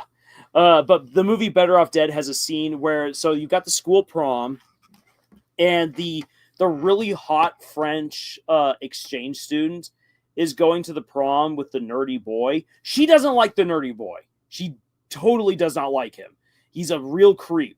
But when he comes, there's like thunder and the doors all fly open and he comes in with his suit and he's like, yeah. And then he realizes that the French girl isn't with him. So he runs off set and then grabs her and like hauls her on in. And he does not know how to dance. And he's a really rough dance partner. So he's like throwing her around and he really gets into it. And he tries to do the worm and he knocks himself out. It is such a funny scene. Iso says, I like people saying game overed. Oh, yeah, that's a good one right there. Better Off Game Overed. Also, at the end of that dance, so there's two hilarious things that happen at the end of that whole dance sequence. All of the paper delivery boys in the neighborhood try to attack the main character, and then when he gets home, he finds his 10-year-old brother in a room with a bunch of prostitutes. He's like, what? And he's all dressed up like in a really like tacky suit and sharing champagne with them. And his older brother's like, whatever. It just closes the door and you're like, what just happened? Okay, I guess I should explain. The movie Better Off Dead is about a teenager whose girlfriend is one of the hottest girls in school. He's an absolute dweeb, and she breaks up with him to get together with the captain of the ski team. She wants to get together with the captain of the ski team, and so they break up. He just gets really depressed, and he's so depressed that he tries to find ways to kill himself. But every time he attempts it, he fails hilariously, dramatically, and his attempts to off himself end when he finally gets together with the French exchange student. And there's just all of these really weird scenes that stitch it all together. It's kind of like Napoleon Dynamite before Napoleon Dynamite was ever a thing. Napoleon Dynamite's even more out there than Better Off Dead, but Better Off Dead has got some hilarious scenes. Like when his friend who's flunked his senior year 5 different times. I've been going to this school for 7 years. I'm no dummy. And then when they go skiing, his friend starts snorting snow. And he's like, do you know the street value of this mountain? Oh, boy. The 80s movies were something else. So, anyways, getting back to the topic at hand, as one should try. So our place could most likely be for the Sadie Hawkman's dance, unless we find out there's finally a gym behind the school or something. It's probably going to be in the town square, just because that's definitely a place where you could put the most people. As far as the music goes, Toby Fox will probably have fun doing all different kinds of stuff. What I would actually like to see is that he chooses some of the most popular music from the different chapters that then get played in a kind of a remix way. So that way, like Chris and Susie can be all like, I know that music. I like getting like a remix of The World Revolving, for instance, would be amazing out of Toby. And like they would be the only ones who know what's going on. Everyone else would be like, man, why is this music so fast and so crazy? Wouldn't you like to know? Bearing Creams, I mean, he's not wrong. That mountain must be very expensive. All the snow. So who knows what Toby Fox is going to do? But Toby Fox is a great composer, so the music is going to be great. Now, as far as the people goes, like we can be very confident that we're going to get all of the classmates. So Chris, Susie, Noelle, Birdley, Monster Kid, Snowy, Caddy, Jockington, even Temmie and Egg will be there for this dance. But what will the relationships be? Here's what I'm thinking: is that we won't get the Sadie Hawkman's dance until the end of the game. I think it's going to be one of those end game scenarios. Not the very end, but I think it will be around the end. And the reason for that is that we'll finally have made friends with everyone. And of course people will be like, well, Susie, like I would never have thought I would one day be friends with you. Can I have the next dance? And so you're going to have like Birdley wanting to ask Susie for a dance. There's a good chance that Snowy or Monster Kid might actually try asking Susie for a dance. Of course, we're going to have Noelle want to ask Susie for a dance because, I mean, everyone's after Susie. But I think, and this is obviously the cruisy shipper in me speaking, but I think that it's going to be Susie's like, well, I got a lot of people that I'm going to be dancing with, but first and foremost is going to be Chris. Chris gets the first dance, and then we get to have all of the different dialogue options that come about because of that. And then I really, really hope that we then get a fun dancing montage, kind of like when we were with the DJ and his little gang of rebels, that we get like a fun little dance-off scene. Like that would be really, really fun to see happen.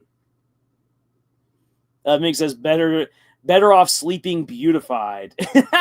They're solved. Yes, that's the name of the movie right there.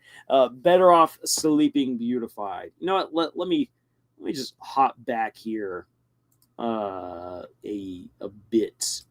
Whoop. So that way we got the dance. So no, that's afterwards. There we go. See, this is what I want to have happen. Just everyone dancing, all right there. Yeah, that hopefully have Ralsei there. Actually, it would be neat if we have Ralsei there. What would actually be really fun would be if for the Sadie Hawkman's dance, it actually ended up being in the Dark World. That would be really fun. You know what? Okay, let's spinning out this yarn and everything. What if this would be really cool, but this would be so much work on Toby's part? What if we had the Sadie Hawkman's dance in the light world, which is a thing.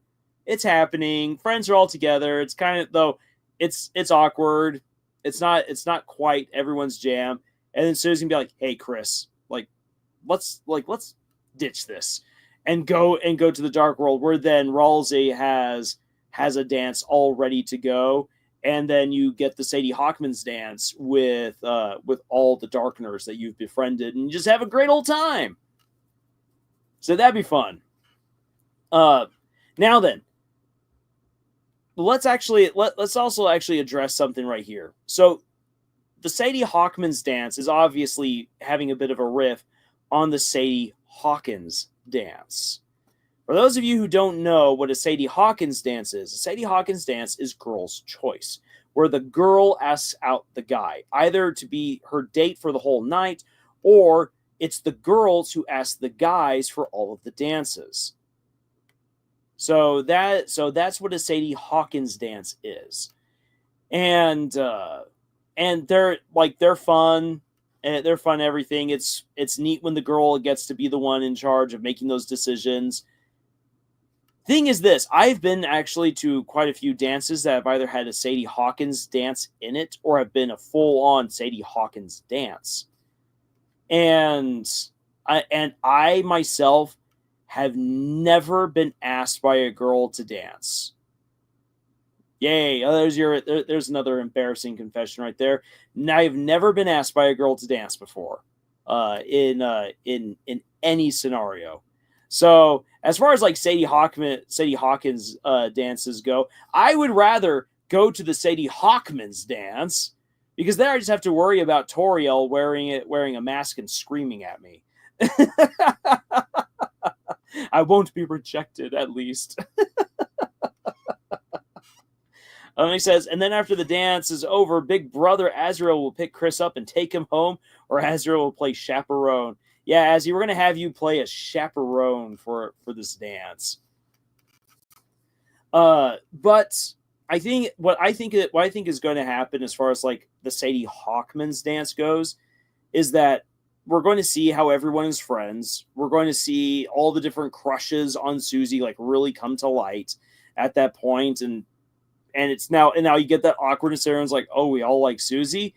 Well, we all like Susie. We're gonna make her prom / Sadie Hawkman's queen, and Susie is going to be very embarrassed. This is kind of drama and the shenanigans that are going to happen. But again, I honestly do think, and at this point, it's not even me just being like, "Oh, I'm a cruisy shipper," but for that project that I was telling you guys about, where I'm keeping it kind of secret what I'm doing, that I mentioned at the beginning of the live stream. As I've been doing work for that particular project, I've come to realize that there's a very good chance, actually, of Susie and Chris getting together, and that the dance might be that moment. So there's your drama, there's your relationships. Again, that's really all speculation. That's a theory, a game theory. Thanks for watching. But as I've been diving more into the characters and into some of the tropes that Toby has been using and things that he's been setting up, we're definitely getting we're definitely going to be getting some romantic drama, and certain ships are doomed to get wrecked. Oh, it's going to be lovely. Kasai says, I wouldn't like to go to the Sadie Hawkman dance. I don't like people screaming at me, which is fair, which is very fair, and it's very awkward to have an adult shouting at you that you're getting too close to someone. Oh, boy. Mick says, hey, I've never been asked to a dance by a guy either. Maybe in my dreams, but yeah, so you're good, Mr. Lars. Well, Mimic, hopefully one day you get it, because it is nice. It is nice to be invited out to something. I've just never been asked to dance. Actually, the last time I've gone to any dance, and it was weird because I kind of had this feeling as the dance was coming to its end that I was like, you know what? This might just be the last time in a while that I do something like this. And you had the song by, what's her name? Is it Whitney Houston? Oh, I want to dance with somebody. I want to feel the heat with somebody. That song. I heard that song and I was just like, now is the perfect time. I don't know who I'm going to ask for a dance. I'm just going to take someone. And so I walked into this massive wallflowers. There were just all these people just standing there, not dancing. And it was not premeditated or anything. There was a girl that was just right there. And I just took her by the hand, spun her around, spun her out onto the dance floor. And I'm just all like, dance. We are dancing.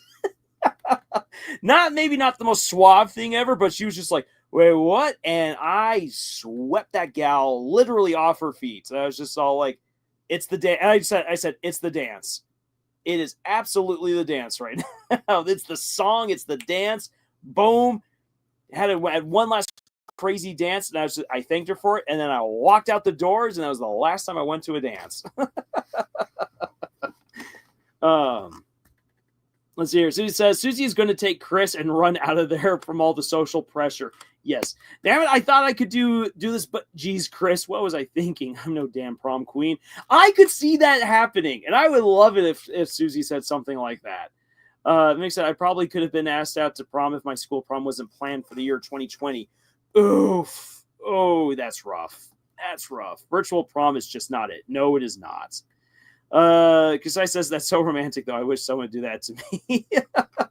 No, it's a fun thing. I think every now and then everyone deserves to get swept off their feet at least once in their lives. Even the guys too, which can be done.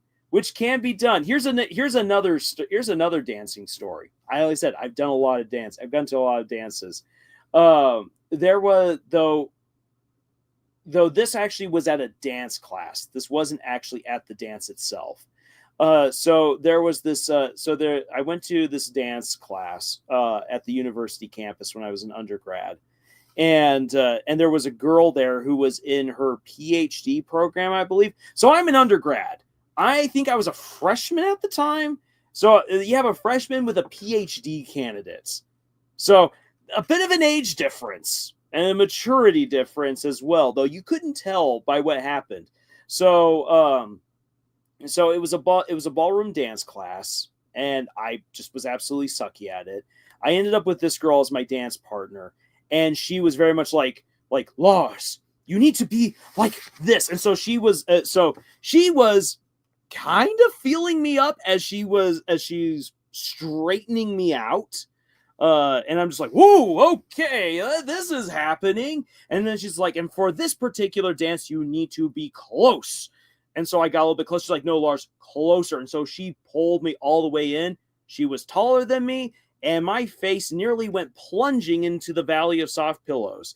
And I was just like, lady, holy cow. And she's like, right there, that is where you're going to stay this whole dance. And I'm just like, yes, ma'am. Hovering above the valley of soft pillows, and here we go. And she took the lead, and there we went. That's the one time I've been swept off my feet by a PhD grad who got way too close and personal. Not by a PhD grad, a PhD candidate who got way too close and personal. Meg says, and then chaperone Azrael at some point will encounter Ralsei at the dance. Dun dun dun! Domino effects. Oh boy. I'm looking forward to when Azrael meets Ralsei. It is going to be nuts. If my theory is correct, and I know it's a theory that other people are like, Lars, you're really out on a limb with this here. I think that one of the reasons why Ralsei is so different from all the other Darkners is not just because of his Dark Fountain, but because he actually is a part of Azrael. I think that he represents the young Azrael who did go into the bunker. And that might be one of the things that frustrates Chris later on with this Ralsei is that, sure, like, younger Azrael, fine and cool and dandy, but honestly, time has passed. Chris is friends, buddies, siblings with older Azrael. This younger Azrael who's just so naive and somewhat silly and wants Chris to go on this journey, even though it continues to force Chris to be in positions where they are controlled by the player.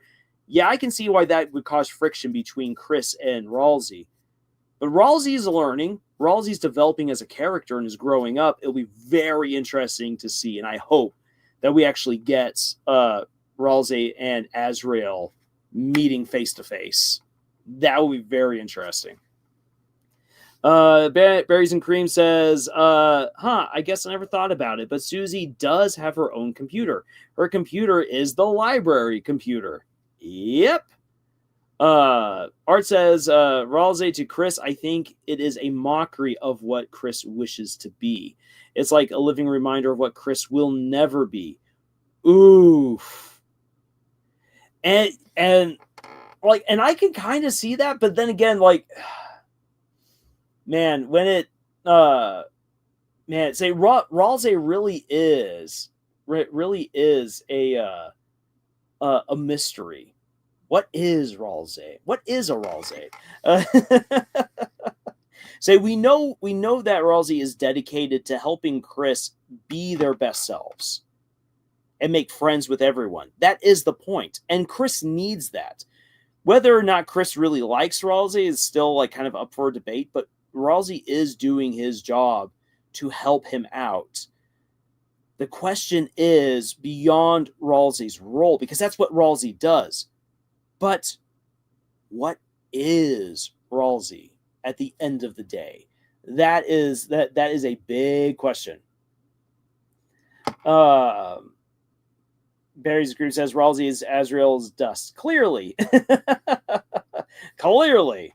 Art says a popular theory is that Ralsei is Chris's persona or their imagined self, their ideal self.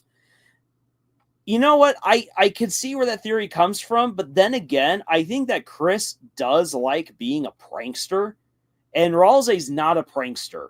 So it's kind of hard to reconcile that, because I think that Chris definitely wants to fit in a world with monsters, but that Chris is A-okay being the weird gamer creep practical jokester.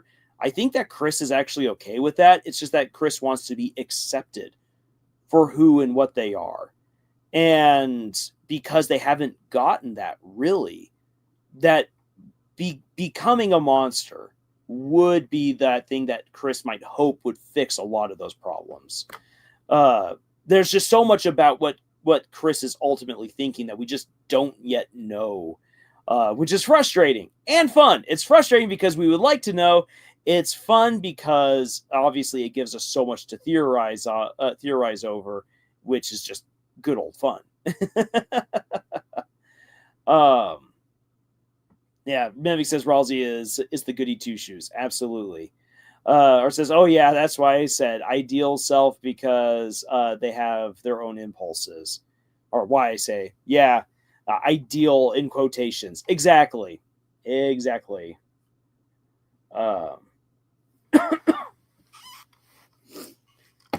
So, let's see here. Gave myself back onto track because, again, Lars does tangents all the time, every day. So we have a possible location. We know that Toby's going to do Wonders by the Music. Very likely the Sadie Hawkman's dance is going to be more end game, so people all will very likely all be friends together.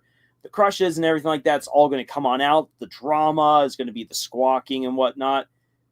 What I actually really want to see is I want to see Chris also get the punch dunked on them and have it kind of be a repeat of what happened with Azrael, but that we then get to see how other people react to that, and maybe we get to see Chris kind of break the player's control for a moment, or we get to control how Chris will react. Who knows?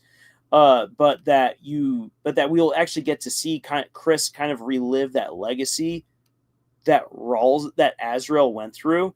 And this is why I think it's actually kind of important to get what happened with Azrael.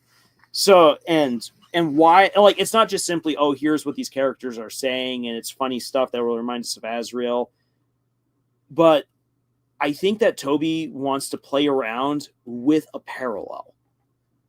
And so let me set up what the parallel is, and let me then explain why I think Toby wants to play with it. So Azrael took Caddy to the dance. And that, I think, is kind of where the splits, the schism really happened then between Caddy and Gabby. Because they do not like each other in this world. And they always come up with reasons why they should hate the other. When you speak with them, the common thread that both of them have, other than how they think that the other is copying them, or how the other girl is copying the other girl, that it always comes back to Azrael. These girls, even though Azrael is in college, these are the hometown rural girls, the country bumpkin girls, who want their precious Azrael back so that way they can have another shot at him. They want that. They want that Azrael. Woo!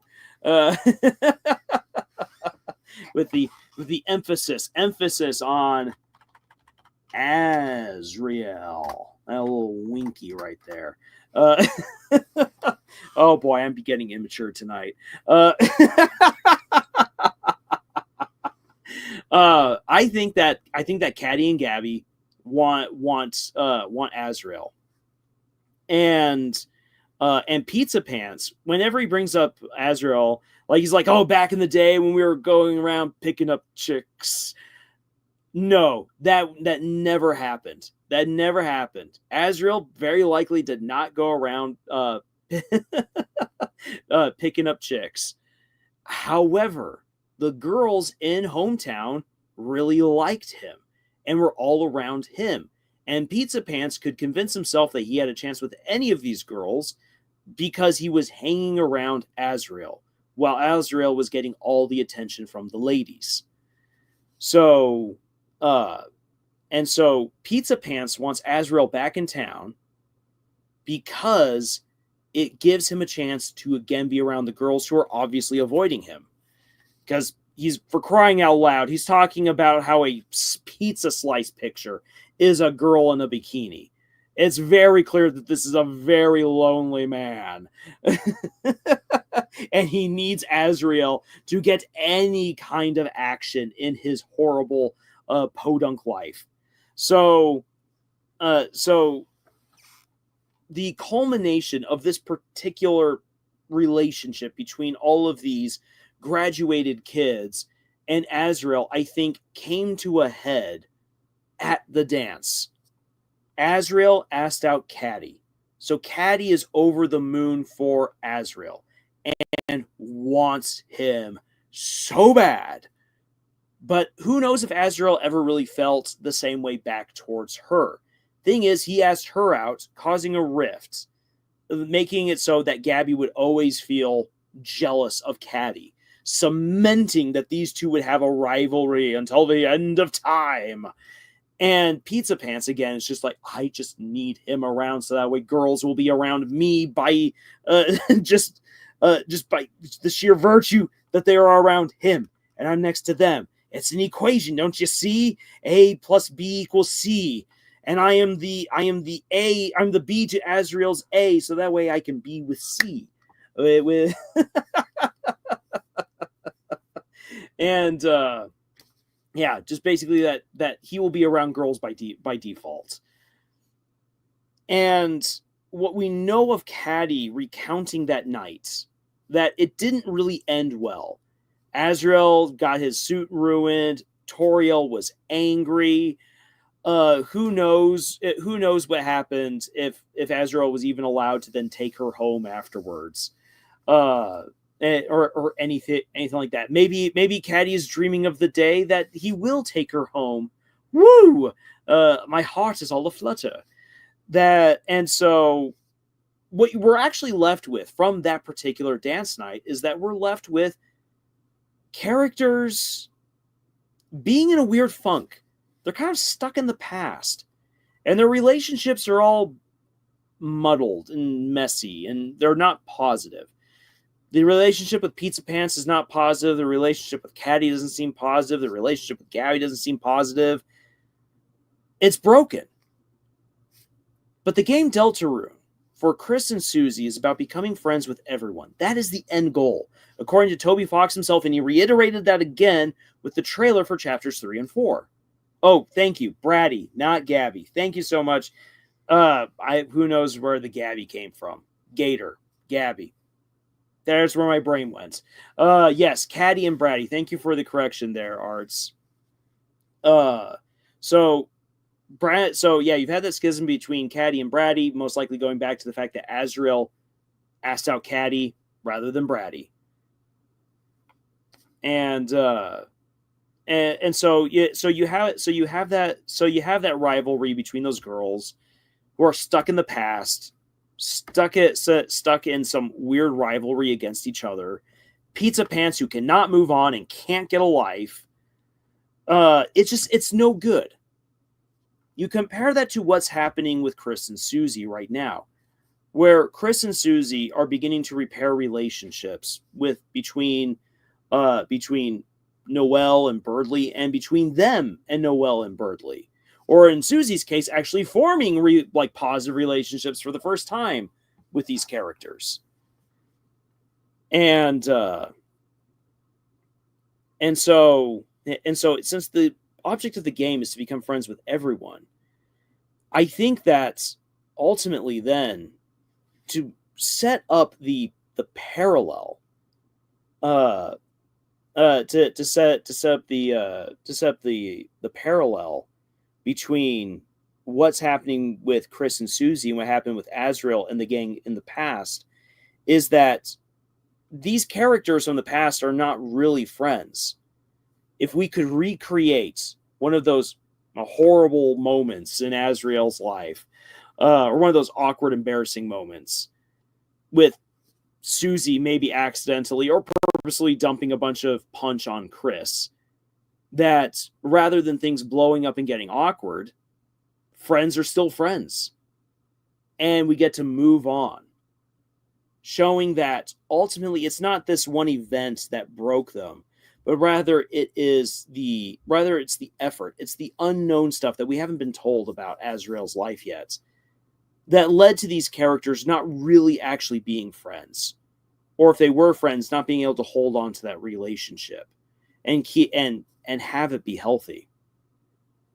And that is a powerful parallel to use, which is, I think, why Toby might just go down that route, in order to show that Chris and Susie and the others have indeed developed strong and healthy friendships. That is what I think the Sadie Hawkman stance is ultimately meant to be. A confirmation of just how far these friends have come, rather than just being an awkward, funny social gathering. True, we're going to get it. It's going to happen. But I think it will serve a far more wholesome purpose. That is ultimately what I think Toby is going to do with it. Art says, Braddy convinced Azrael to give her his first kiss while playing Truth or Dare, and the Dreamer family went to church almost every day for a week when Toriel found out. Oh, Braddy, yes. Which, which, I mean, is only going to fuel, I think, even more of that rivalry between Bratty and Caddy, because they were both after that Azzy.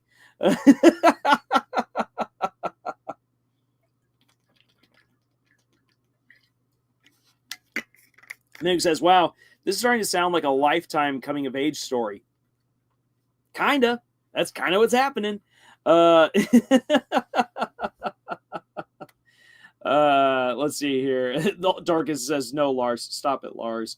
Az was into that jazz. Pizza Town's just living, or Pizza Pants is just living through Azrael. Hey, Chris, buddy pal, business associate, DM me when Azzy gets back. All right, good buddy, good sir. Exactly.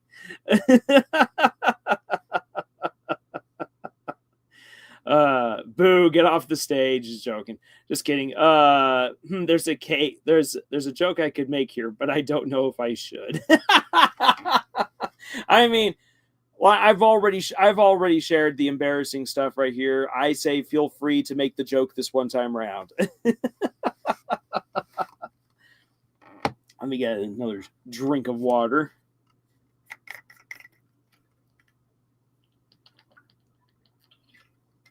But yeah, that's what I think is ultimately going to be the deal with the Sadie Hawkman stance. I think it'll be a confirmation of how the friendships have grown. I think it'll be a chance for a lot of the awkwardness, of course, to come out to the forefront, and for these kids who have now become actually friends with each other to deal with it. And and that will show just how strong they are. And in comparison to what details we get about Azrael and his life before going off to college, that helps to solidify just how far Chris, Susie, and the others have come. And like I said, that's a powerful comparison or a powerful contrast. And it's something that I feel like Toby absolutely would take advantage of, especially since we've got Sans there in Deltarune, who knows about the stuff that happened in Undertale, or will happen in Undertale, depending on how we're going to roll with the time travel theories. That there already is that meta comparison between games and what messages we get out of that. It's something that Toby has absolutely leaned into already. So I think that within the world and story of Deltarune, he would be absolutely fine doing it again because of just the value that this shows of how far these characters have come, how they've developed. Azzy has the Az runs. Yes. All the girls are after that. Are all after that Azzy Razzy Az. Azrael will teach his bro Chris some freeform jazz. Yes. And lest we forget that Azrael did get for Chris how to draw dragons. Now then, here's another little bit of theory from me. I've wondered if I should do a video on this, but this is so off the handlebars that this is just pure wild speculation. Here's what I think. Here's what I think. Oh no, not the dragons again. The town golden boy is the town pervert. I think that it's kind of like that. I do believe that Azrael, I don't think that Azrael's full on anime perv with all the nosebleeds and everything. I think, however, that Azrael got out of town because he wanted to escape the pressures of being the town golden boy and of his parents, especially Toriel, always watching over him, punishing him for anything that he did that wasn't entirely proper for a young boy to do or a young man to do. But here's the thing. I think that Azrael very happily kissed Bratty. I think I am willing to bet that he was okay with that. And I think that Azrael also really wanted to take Caddy to the dance. Maybe take her home. Wink, wink. But couldn't have that happen because of the incident with the punch. There was no escaping his mom's watchful eye after that. I think that Azrael did hang out with the chicks. And that's why Pizza Pants is like, I need him back. Because Azrael was the one who had the confidence and the guts to do so. But, again, was always being watched and never really had the opportunity to engage in some of the shenaniganery that he really wanted to. And so that's why he went to college, to escape, to live that life. And as Lars says right here, yeah, I think Des really left a void that couldn't be filled, and without Des, Azzy really didn't have anyone to vent to, so Azzy ultimately decided to escape. And we are missing that relationship between Az and Des. And this could also be, like, again, allow me to kind of, like, go off the rails a little bit right here. But, hey, Mikey, the Nephilim King is here. Hey, how is everyone doing? We're doing great, and I'm happy that you're here, Mikey. And you're just in time for me to go really off the handlebars with a theory right here. But like, we don't really know the timeline exactly of when Des disappeared. But there's a very good chance that whether or not Az and Des actually were an item, there's a good chance that others in town saw Azrael and Des together and thought that they were going out. And that when Des vanished, that you have girls like Braddy and Caddy who are like, now is the perfect time. Step in and fill that void. And maybe Azrael did start doing things a little bit more crazy, like things he probably, as the Golden Boy, knew he shouldn't do. Because it's all like, well, Des isn't here. Maybe one of these people could be Des, or could help fill that role. If this is really what they want to do, then sure. And I think, again, that it would be exciting as the golden perfect boy to give away your first kiss to the girl who your mother definitely wouldn't approve of. Or take out another girl that your mom certainly wouldn't approve of. Hang out with the town stoner and just do silly things. Because Azrael is missing his best friend. Other than Chris. I think Chris definitely holds a place as a best friend, if not the best friend. But that Des also held a very special place for Azrael. And so, yeah, I could definitely see that being the case. That some of the things that Azrael ended up doing and why he ended up also leaving hometown is because Des was no longer around. I can absolutely see that. I could absolutely see that being the case. So it will be very, very interesting to see what the truth is behind Azrael and the past shenaniganery. What the older teens did back in the day. Brady always came off as the town prostitute to me. Yeah, the town skank. But yeah, no, I can absolutely see that being the case, or being the for instance, the insinuation about Braddy. And yeah, for the Golden Boy in an isolated rural area, he's going to go for that. And again, Toby's not going to be this explicit, like Undyne handing out rubbers at the beginning of the dance. Definitely not going to happen, and he's never going to confirm one way or the other. But there's also a chance that Azzy got a little razzy with one of the other girls as well. So, because it's hometown shenaniganery. Let the fanfic writers cut loose.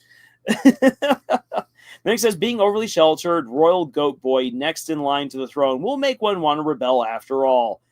Yes. Yes. You absolutely would. Undyne handing out rubbers. OMG.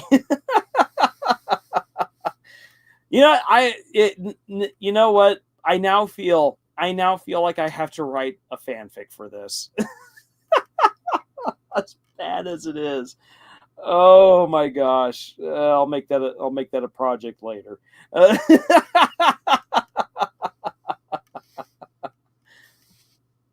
But yeah, I think again coming back to it, Sadie Hawkman's.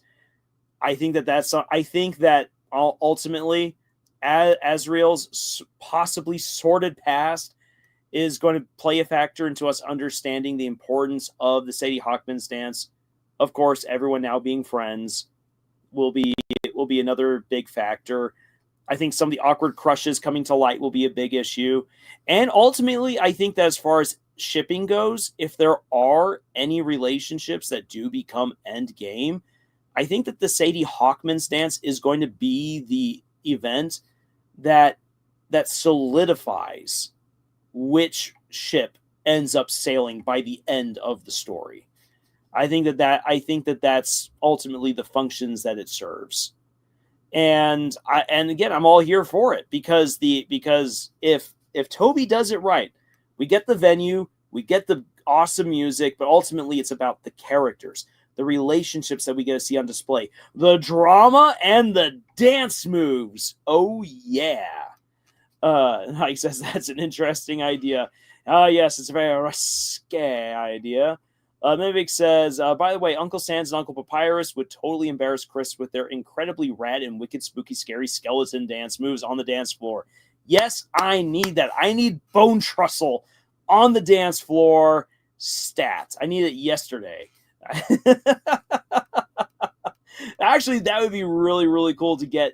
Actually, for the music, ooh, imagine that as the music for if you imagine that as the music for the Sadie Hawkman's dance, Sans and Papyrus being the DJs and playing various versions of the soundtrack from Undertale, and oh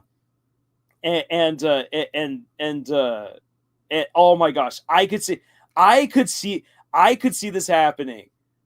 Amazing idea, just suddenly popped into my head, and I now want to share it with you.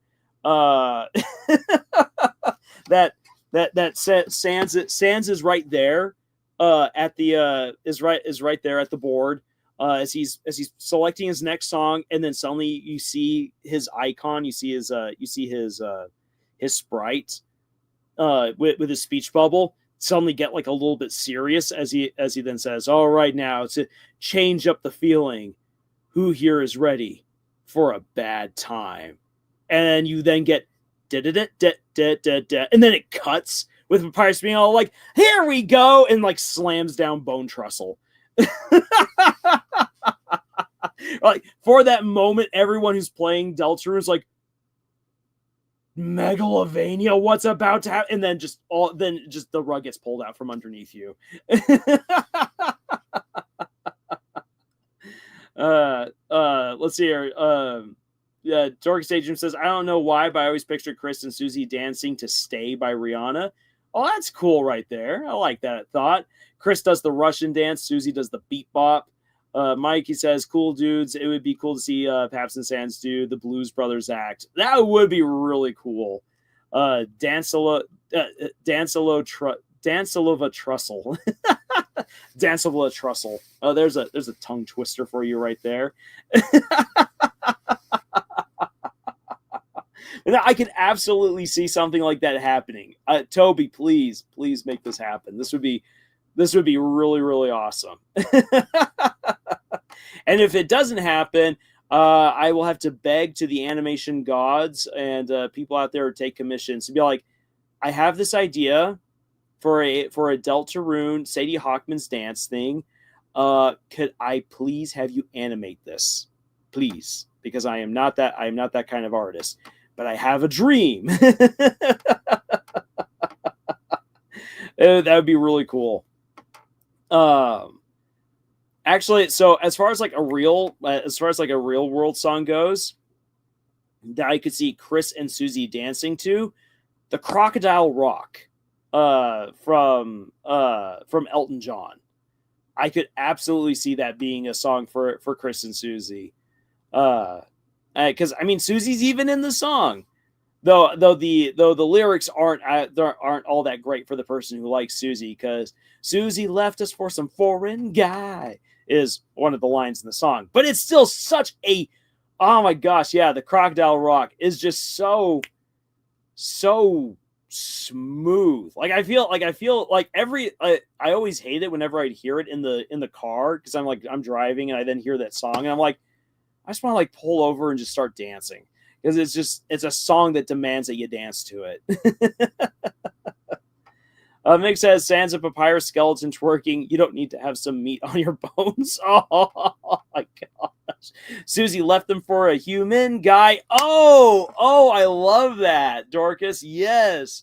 There you go. Susie left them for a human guy. I love it. Yes. Yes. Let's make it happen.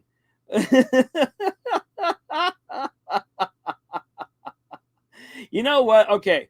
So there have been three that this now would make three things that I would actually pay money for people to animate for me.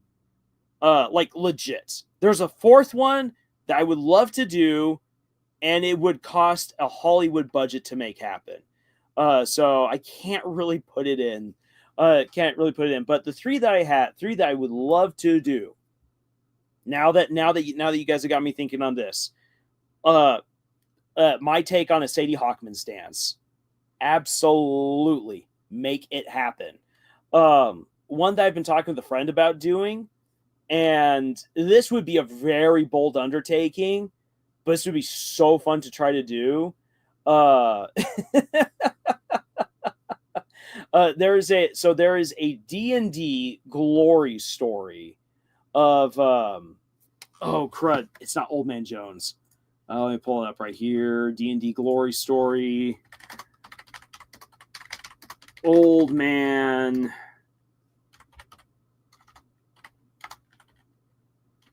Oh no, let's go with D&D horror story. Old Man Jenkins. No, it's not. Old Man Henderson. There it is. Old Man Henderson. That's a little embarrassing. I've talked with a friend about what it would be like to do an animated feature of the D&D glory story / horror story of Old Man Henderson.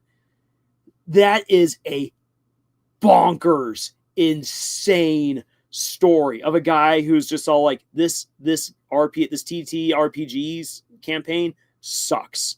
I am going to ruin the DM's campaign in the most hilarious, glorious way possible. And it just begs to be animated and have the main character voiced by the Critical Drinker. The third animated project that I would love to do would be to bring to life one of the stories that I've been playing around with for years. That's called Misventures, and bring to life a couple of the characters in the style of Don Bluth, and so that way you can kind of get like some like Secret of Nim vibes going with the Mage Mouse, this wizard mouse that has the absolute worst luck when it comes to casting spells.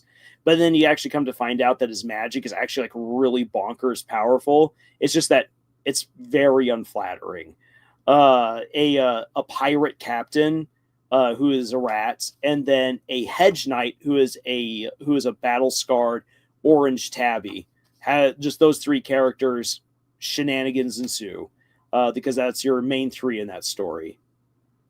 But yeah, I would love to have those three as animated features. The one that would be the Hollywood budget to make this happen, oh my gosh, I would pay $1 million. If I had $1 million, I would pay $1 million to have this animated. Animate the battle with Jebel to the music. to the music, and not just to Toby's music, but I believe it is a second. Is it second narrator? Let's see here. If I pull up the world revolving orchestra. The second narrator's music. I think I've shared this link once before. But I would love to have the animated battle of Chris, Susie, and Ralsei versus Jevil to this music. And just gorgeous animation. Just go for top-notch animation. $1 million. There you go. Animate it. It's 6 minutes. All right, 7 minutes long. Animate it. Boom. Just be like, this is the battle.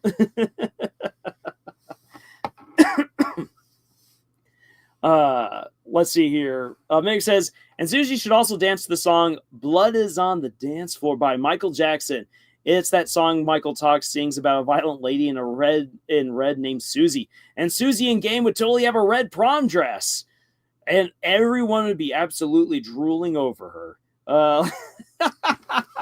Actually, there is also a popular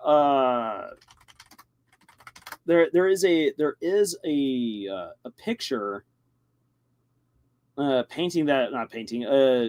illustration that was done a while ago of Chris and Susie all prom style. Where is it?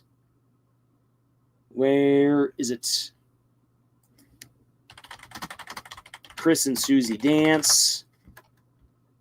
So now we've just kind of devolved into even more silliness here, as Lars is now desperately looking for this image. Dang it! Cannot find it.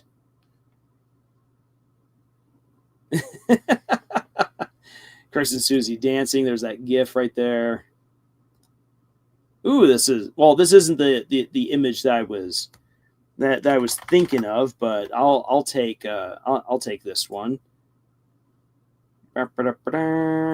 Present. See if I can grab up that image. There we go.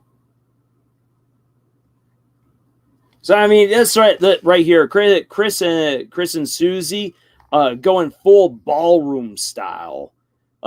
These goobers absolutely would not do this in game, but I like this concept right here.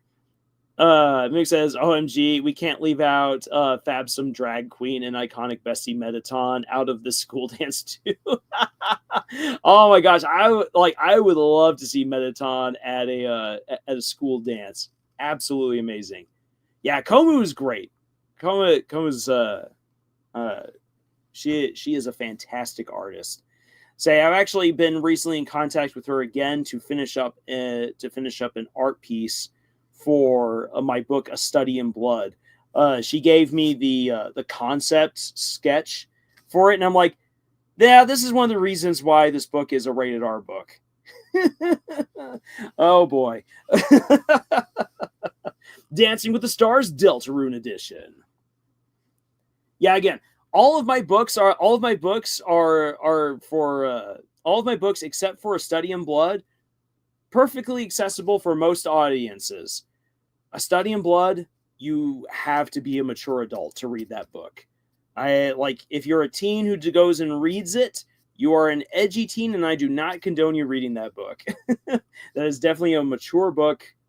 I would not hand it off to a kid or a teenager. Rest of my books, I don't mind. I do not mind handing those out to almost anyone of all ages, other than like 5-year-olds, 5 and below. But yeah, A Study in Blood is definitely a more mature novel. And every now and then I'm still like, oh my gosh, I had the audacity to write that. Alrighty. So let's see here. Are there any other? There goes Chris back. is there anything else that we feel like talking about as far as the Sadie Hawkman's dance goes? I feel like I myself have at least talked about dancing, the elements into dancing, what we might get from it, the past and the comparisons, yada yada, yada, all of that. I feel like I've hammered that pretty well. The aftermath with the staff.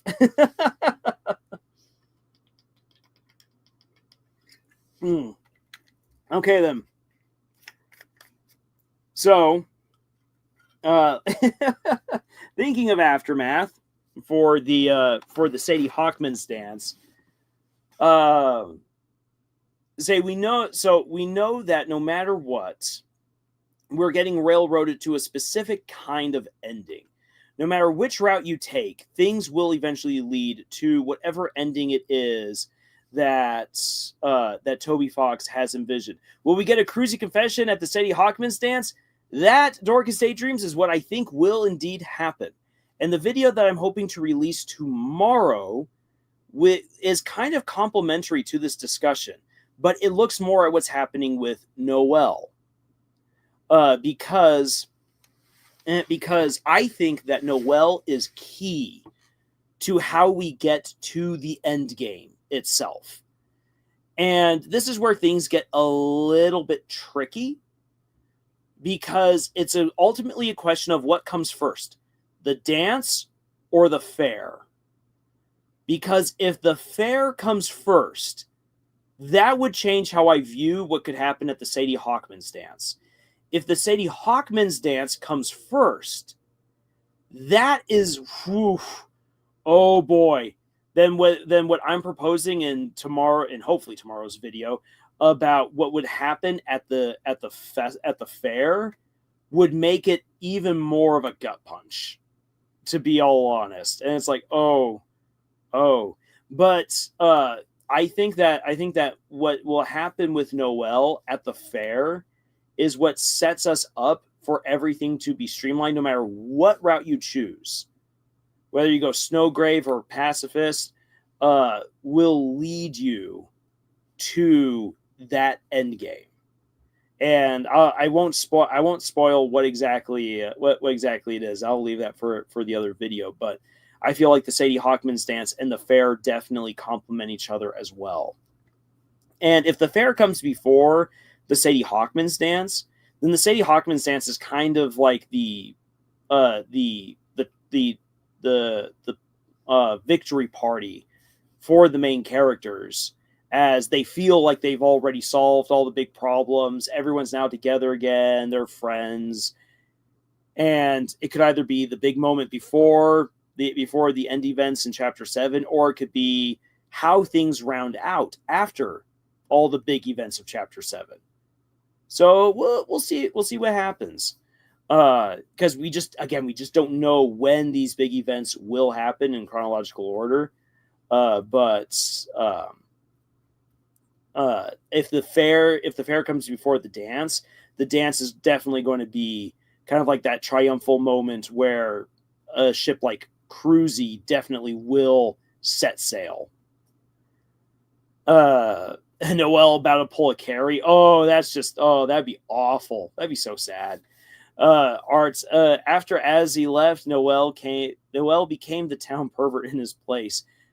Yes, she did. In fact, actually, remember when we were doing the Cruzy playthrough, I decided to have a little bit of fun with the ads and clicked on them, and then come to find out that Noelle has been trying to get her own copy of How to Draw Dragons. And when you first unite the whole party together with Noelle as a part of it, she's looking down. She's not looking up at Susie. She's looking down at that Azzy and blushing. Yes. Oh, Noelle, you thought that no one was paying attention, but Ralsei was watching you. We were too. Mimic says the dance is like the grand finale and all the characters can celebrate and decompress finally. Yeah, that's Mimic. That's, I think, what would be the best situation for the dance, and I would love to see that. I would love to see that be the case. And Dorcas says, you better stop. Ellie, what have you become, Des?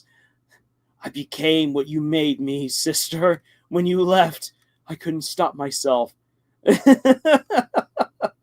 Oh, no, please, Noelle, please. Not any of that. But as he says, it's a great book. As he got that book for Chris. Gasp. Chris, yeah. So. Well, Chris, you'll know it when you see it. Big purple dragon with lipstick on the front. And my, oh my, who is purple? Oh my gosh. This is just... on the subject of that book, I hope it shows up somehow in chapter 3. I wanted to show up so bad because they're going to be in the Dreamer house. Chris has the book somewhere. Has the book somewhere in the house. Absolutely. Actually, okay, here's the thing. Okay. More speculation time. In chapter 1, you can find the book. In chapter 2, if you go back to find the book again in the same spot, it's missing. Remember that Chris ripped out the player and moved around on their own between chapters 1 and 2 because the television is plugged back in, and so Chris is kind of setting up for things to happen, which definitely plays into the whole Chris is the Night theory, which well, I definitely want to have a debate about that sometime with someone. But so Chris plugged in the television set and removed How to Draw Dragons from its original place. So the book has gone missing. The television's been plugged in. I think, and because Toby loves to use various anime tropes and setups, what is one of the most classic? The looking for naughty materials under the bed. And I can see that happening at some point. And Susie be like, so what is Chris hiding under their bed? And then pulling out How to Draw Dragons. Like, oh. Or maybe even more awkward would be encountering a version of the book brought to life in the dark world while they're dealing with all the TV stuff.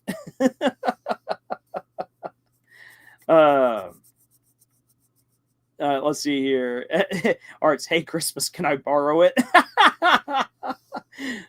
Bearing Creams, yeah. So it was a very informative book about drawing. It was.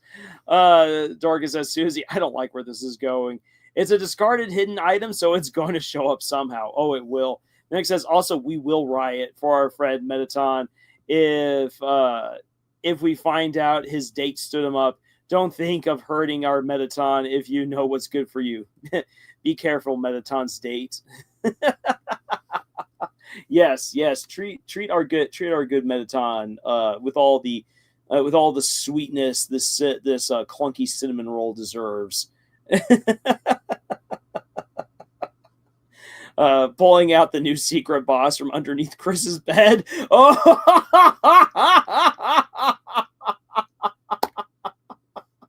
I love that. Okay, so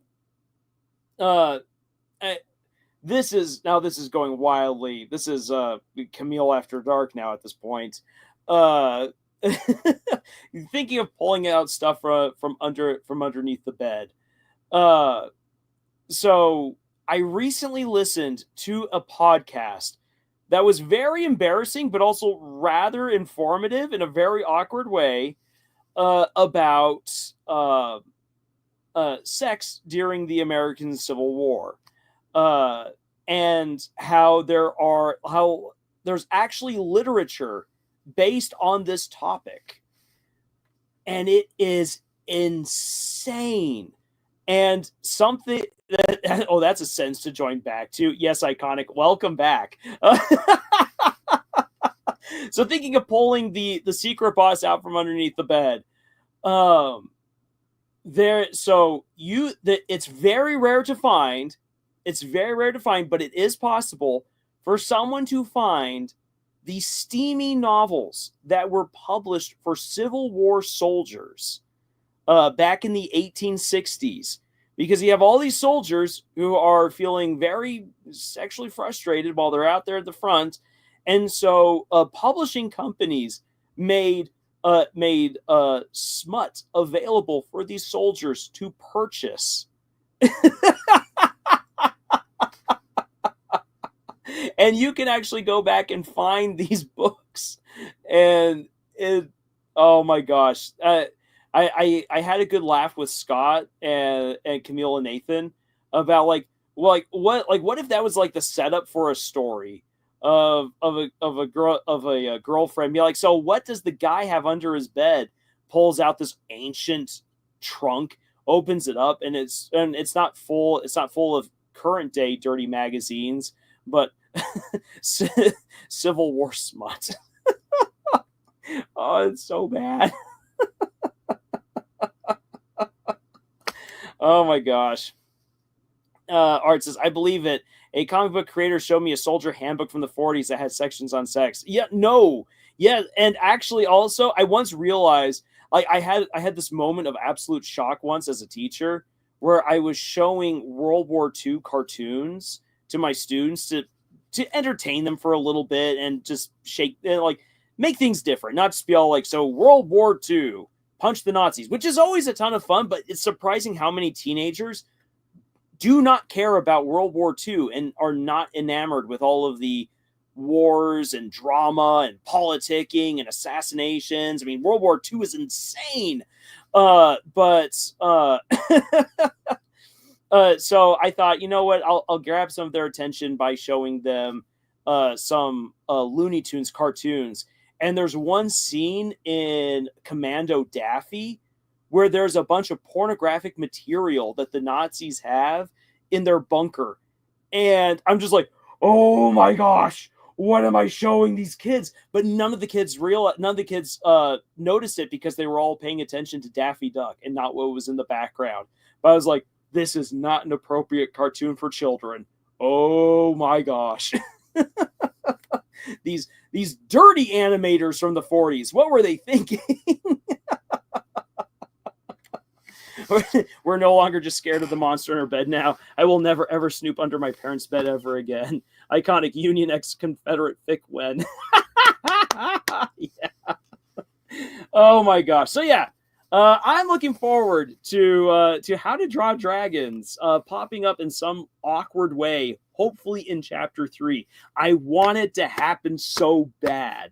And Art showed me the one of the most recent screenshots from Toby of Chris and Susie at the diner, and how Susie has the absolute tsundere smirk going on at the moment. And she's like, so we're at the diner now.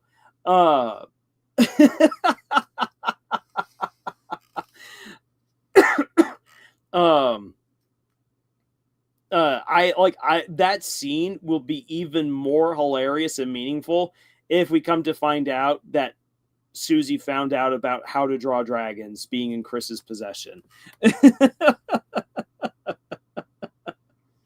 Oh boy. So yeah, stuff I hope that we get to see happen in Chapter 3. But yeah, it's been fun a little bit to talk tonight about the Sadie Hawkman's dance, because so much of it is just speculation. We really don't know. What's going to happen, because right now the story is focusing a little bit more on the upcoming fair, and of course the things that are going to happen with the Dreamer household. Looking forward to what shenanigans we're going to get up to with Jockington and Caddy, and what on earth is happening with Noelle. So there's a lot to consider. That dance is very definitely more towards the end of the overall game. Chris, dude, you got taste, but I wonder, dude. Chris blames Noel. How to draw dragons and how to tame dragons. Wink, wink. Oh boy. You know, that's another fanfic idea that would be fun to toy around with.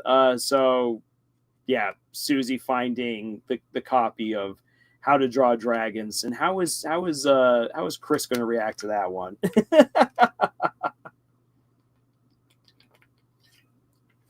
Ah, yes, the sequel. Okay, so that's basically covers everything that I wanted to talk about tonight. Anything else that you guys wish to address before I start wrapping things up?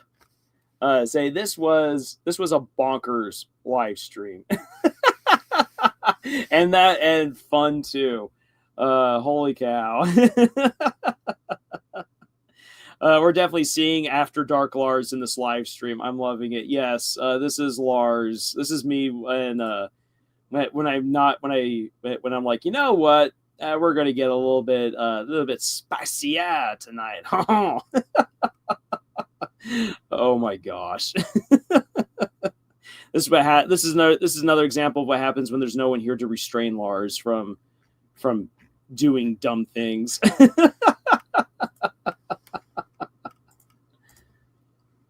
Safe sex punk. Yeah, you know that's the takeaway. That's the takeaway from tonight. And you're not even high or drunk tonight either. Yeah, no. Yeah, I don't drink.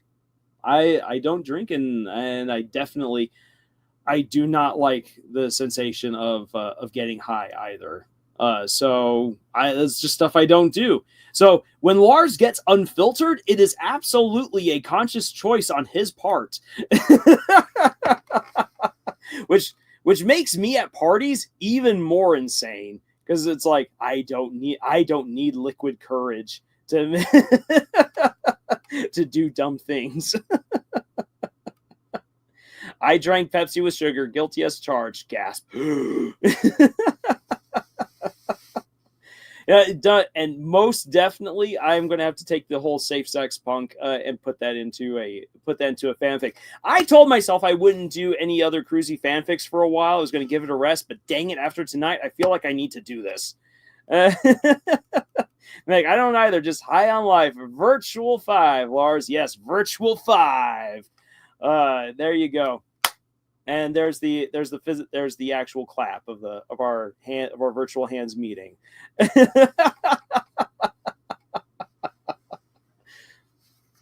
Yes. Next week Lars I will tone it down, and we will get back to Professor Lars teaching proper writing lessons, and not just talking all of the crazy dance shenaniganery and whatnot. Sometimes it just comes to me. LOL. Oh, those are fantastic moments when they do.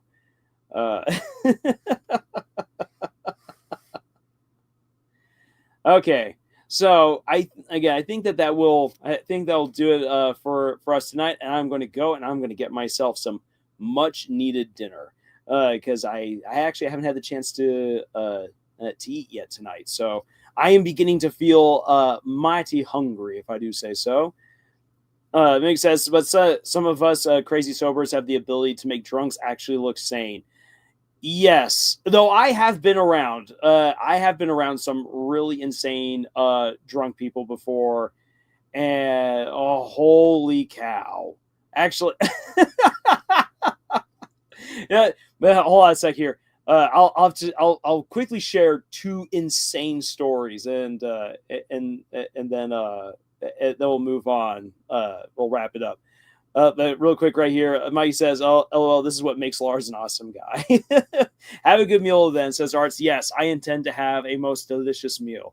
But okay, so two quick stories of dealing with drunks in Germany. I think I might have shared at least one of these before. But so one time I was out on a subway platform, and this was an odd kind of train that went both underground but was also overground. It was a neat train in Nuremberg, and I saw this guy way across the way on another platform, and it was very clear that he was drunk, and he saw me and was immediately like, "You!" I don't know what it was, but he wanted to come after me and my friend and just most likely knock us out of our socks. So he begins drunk running across the platform. He has to climb up these tall stairs, and he's falling as he's running, just basically falling up the stairs, running across the bridge, falling down the stairs, coming after us right as the train comes. Me and my buddy, we jump in. He follows us into the train, and we're like running through the train as this drunk guy is chasing us, knocking people over, coming after us. And we get the next stop is coming on up, and we're cornered at the back of the train. He's coming right at us. And so we wait. So the train stops to let people off and let people on for the next ride. We wait. He's coming at us like a bull. And at the very last second, we jumped off of the train right as the doors closed automatically behind us. And so this drunk guy came up against the back window and was like pointing at me like, you, as the train pulled out and pulled him away. We're just like, what the heck? Mike says, gotcha. You earned, Lars. Been sober from alcohol 5 years now, and after game, my life turned around. Mikey, congratulations. Congratulations for being sober for 5 years. That is awesome. That is very awesome. And I'm so happy to hear that you managed to get your life turned around. That is amazing news tonight. And please just keep it up. Art says you should see the amazing bald laughing man at my local restaurant. Oh boy. That and then the second and the last story about drunks in Germany that I'll share. I've got more of them though. So there was this guy, this really, really plastered drunk guy, who, when he found out that I was from Arizona, was all like, "Oh, you have a horse." So just got this drunk guy. So like, "Du hast ein Pferd." Oh, the Cowboy, nicht wahr? Cowboy, du hast ein Pferd. Verkauf mir dein Pferd. So like, you're a cowboy, man. You've got a horse. Sell me your horse. And I'm like, no, I don't have a horse, dude. I don't have a horse. Oh, du hast bestimmt ein Pferd. And I could not get rid of this guy. And so I did a horrible thing. I did something I shouldn't have done. I ruined another man's day by pointing to some random poor guy who's some businessman who was just passing by. And I told him that man, he has a horse and he wants to sell it to you.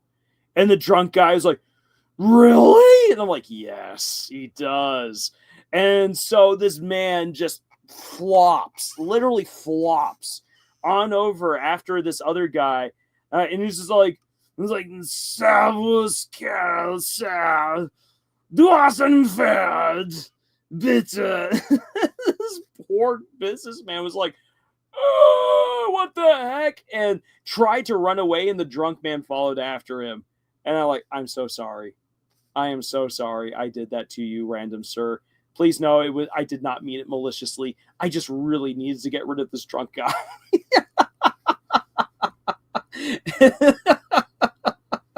And so yeah, that was that.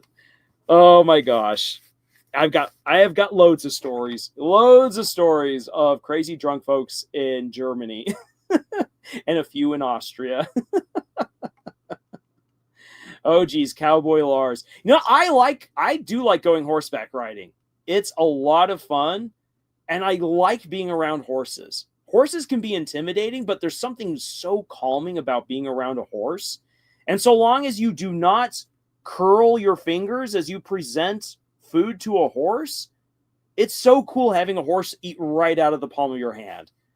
Like, it's a neat sensation. Most horses that have been broken in and are used to riders are very loving. You get along with them. You go horseback riding. Don't throw out your back because it will really hurt. And horses are cool. It's so much fun riding them. Arts, yeah, you had a horse once and it liked to eat your jacket. Wow. An American saddlebred. Okay. Nice. Actually, just recently, I was sharing with some friends of mine about that it's for a D&D game, how we're going to put one person on a Shetland pony. And one person's like, hey, don't disrespect the Shetlands. I'm like, oh, I'm not disrespecting Shetland ponies. They are intense little pygmy horses. And I once had the chance to ride around in a wagon pulled by a Shetland. Really cool. The weird things you can do in a small town in the middle of Arizona. TV account, I can't even ride a motorcycle. Hey, TV account, don't worry. I can barely ride a bike. I need both of my feet on the ground. Oh, she was kind of mean to your mom, though. Oh, that's sad to hear, Arts. Yeah, horses do have personalities. And yeah, just like any animal with a strong personality, they might not exactly, they might not always like you. But my sister Inga definitely inherited from our great-grandfather on our German side of the family the ability to be like the animal whisperer.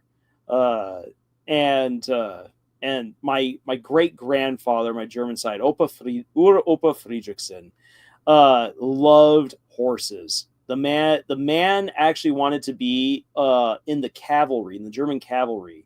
But thanks to the events of World War I and how World War II was heavily mechanized with tanks and the likes, he was never able to actually be a member of the cavalry or be a blacksmith for the cavalry because they just didn't have it anymore. So he so he was a train conductor. Yes, Lars has got Nazi family. It's always really weird to be all like, yes, yeah, I've got family who are Nazis.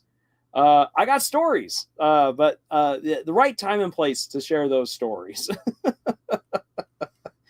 Oh man, I actually just found out yesterday, from my mom, who managed to figure out some stuff about some of our family history. I've got one side of the family who were once upon a time were German knights who served in the Crusade. Insane people. This side of the family is like the side of the family that everyone's all like, yeah, they're all weird. Oh my gosh. She recently discovered information about them during World War II that none of us knew. And it's like just awful. You're like, yep, we had Nazis in the family. Oh, that line of people, they were insane. And they had a centuries-long history of butchering people. I am happy I did not inherit that tendency. If anything, it just manifests itself in the crazy fight sequences I write. Oh yeah, that's why they call it horsepower. All right. So before I get demonetized for saying those horrible German folks' names way too many times on this live stream, everyone, thank you so much for being here. Wow, it's amazing how we went from school dances and awkward teen energy to Lars's dark family history. Thank you so much for joining me here tonight for this live stream, and ultimately talking mostly about awkward teens, music, dancing, the Sadie Hawkman's dance. And I'm going to try to get that new theory video for Deltarune out tomorrow for you guys. That is my goal. And I hope that you guys will watch that and enjoy it. And please stay tuned for the secret Deltarune project that I am working on. I will have more details out for you guys soon. I don't want to give away anything just yet. But it's going to be fun when we get to that. I'm hoping it will be a rewarding experience for everyone who's participated in that project, as well as for you guys who will be able to get to see the end product of it. So please make sure that you are tuned in for that. Art says it wouldn't be an awkward teen romance without an awkward teen ending. And if you want to have an awkward teen ending, you can read. Let's see here. Oh my gosh, Lars airing out his darker stories. What do we have here for Cruzy? Let's see here. What's a great way to wrap up the awkward teen stuff here with Cruzy? You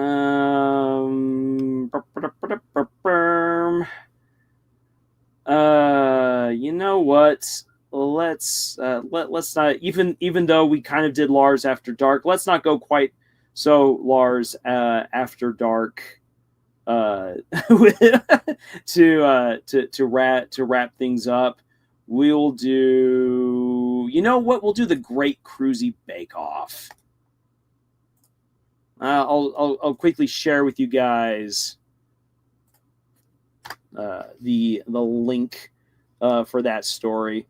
And he says, this was such a hilarious and iconic stream, Lars. Glad I tuned in. Thank you, Mr. Lars, and have a lovely night. Farewell, Space Lars. Well, thank you so much, Mimic, for you being here. As always, all of you were great. And thank you so much for all of your comments and contributions. Mikey, no prob. It was amazing to catch up with everyone, and can't wait. Yes. All right, come on, Chris. Let's hide the evidence. Yes, eat the chocolates. All right, everyone. So this will be me signing off. Thank you again so much for being here tonight, this morning, today, whatever time it is for you.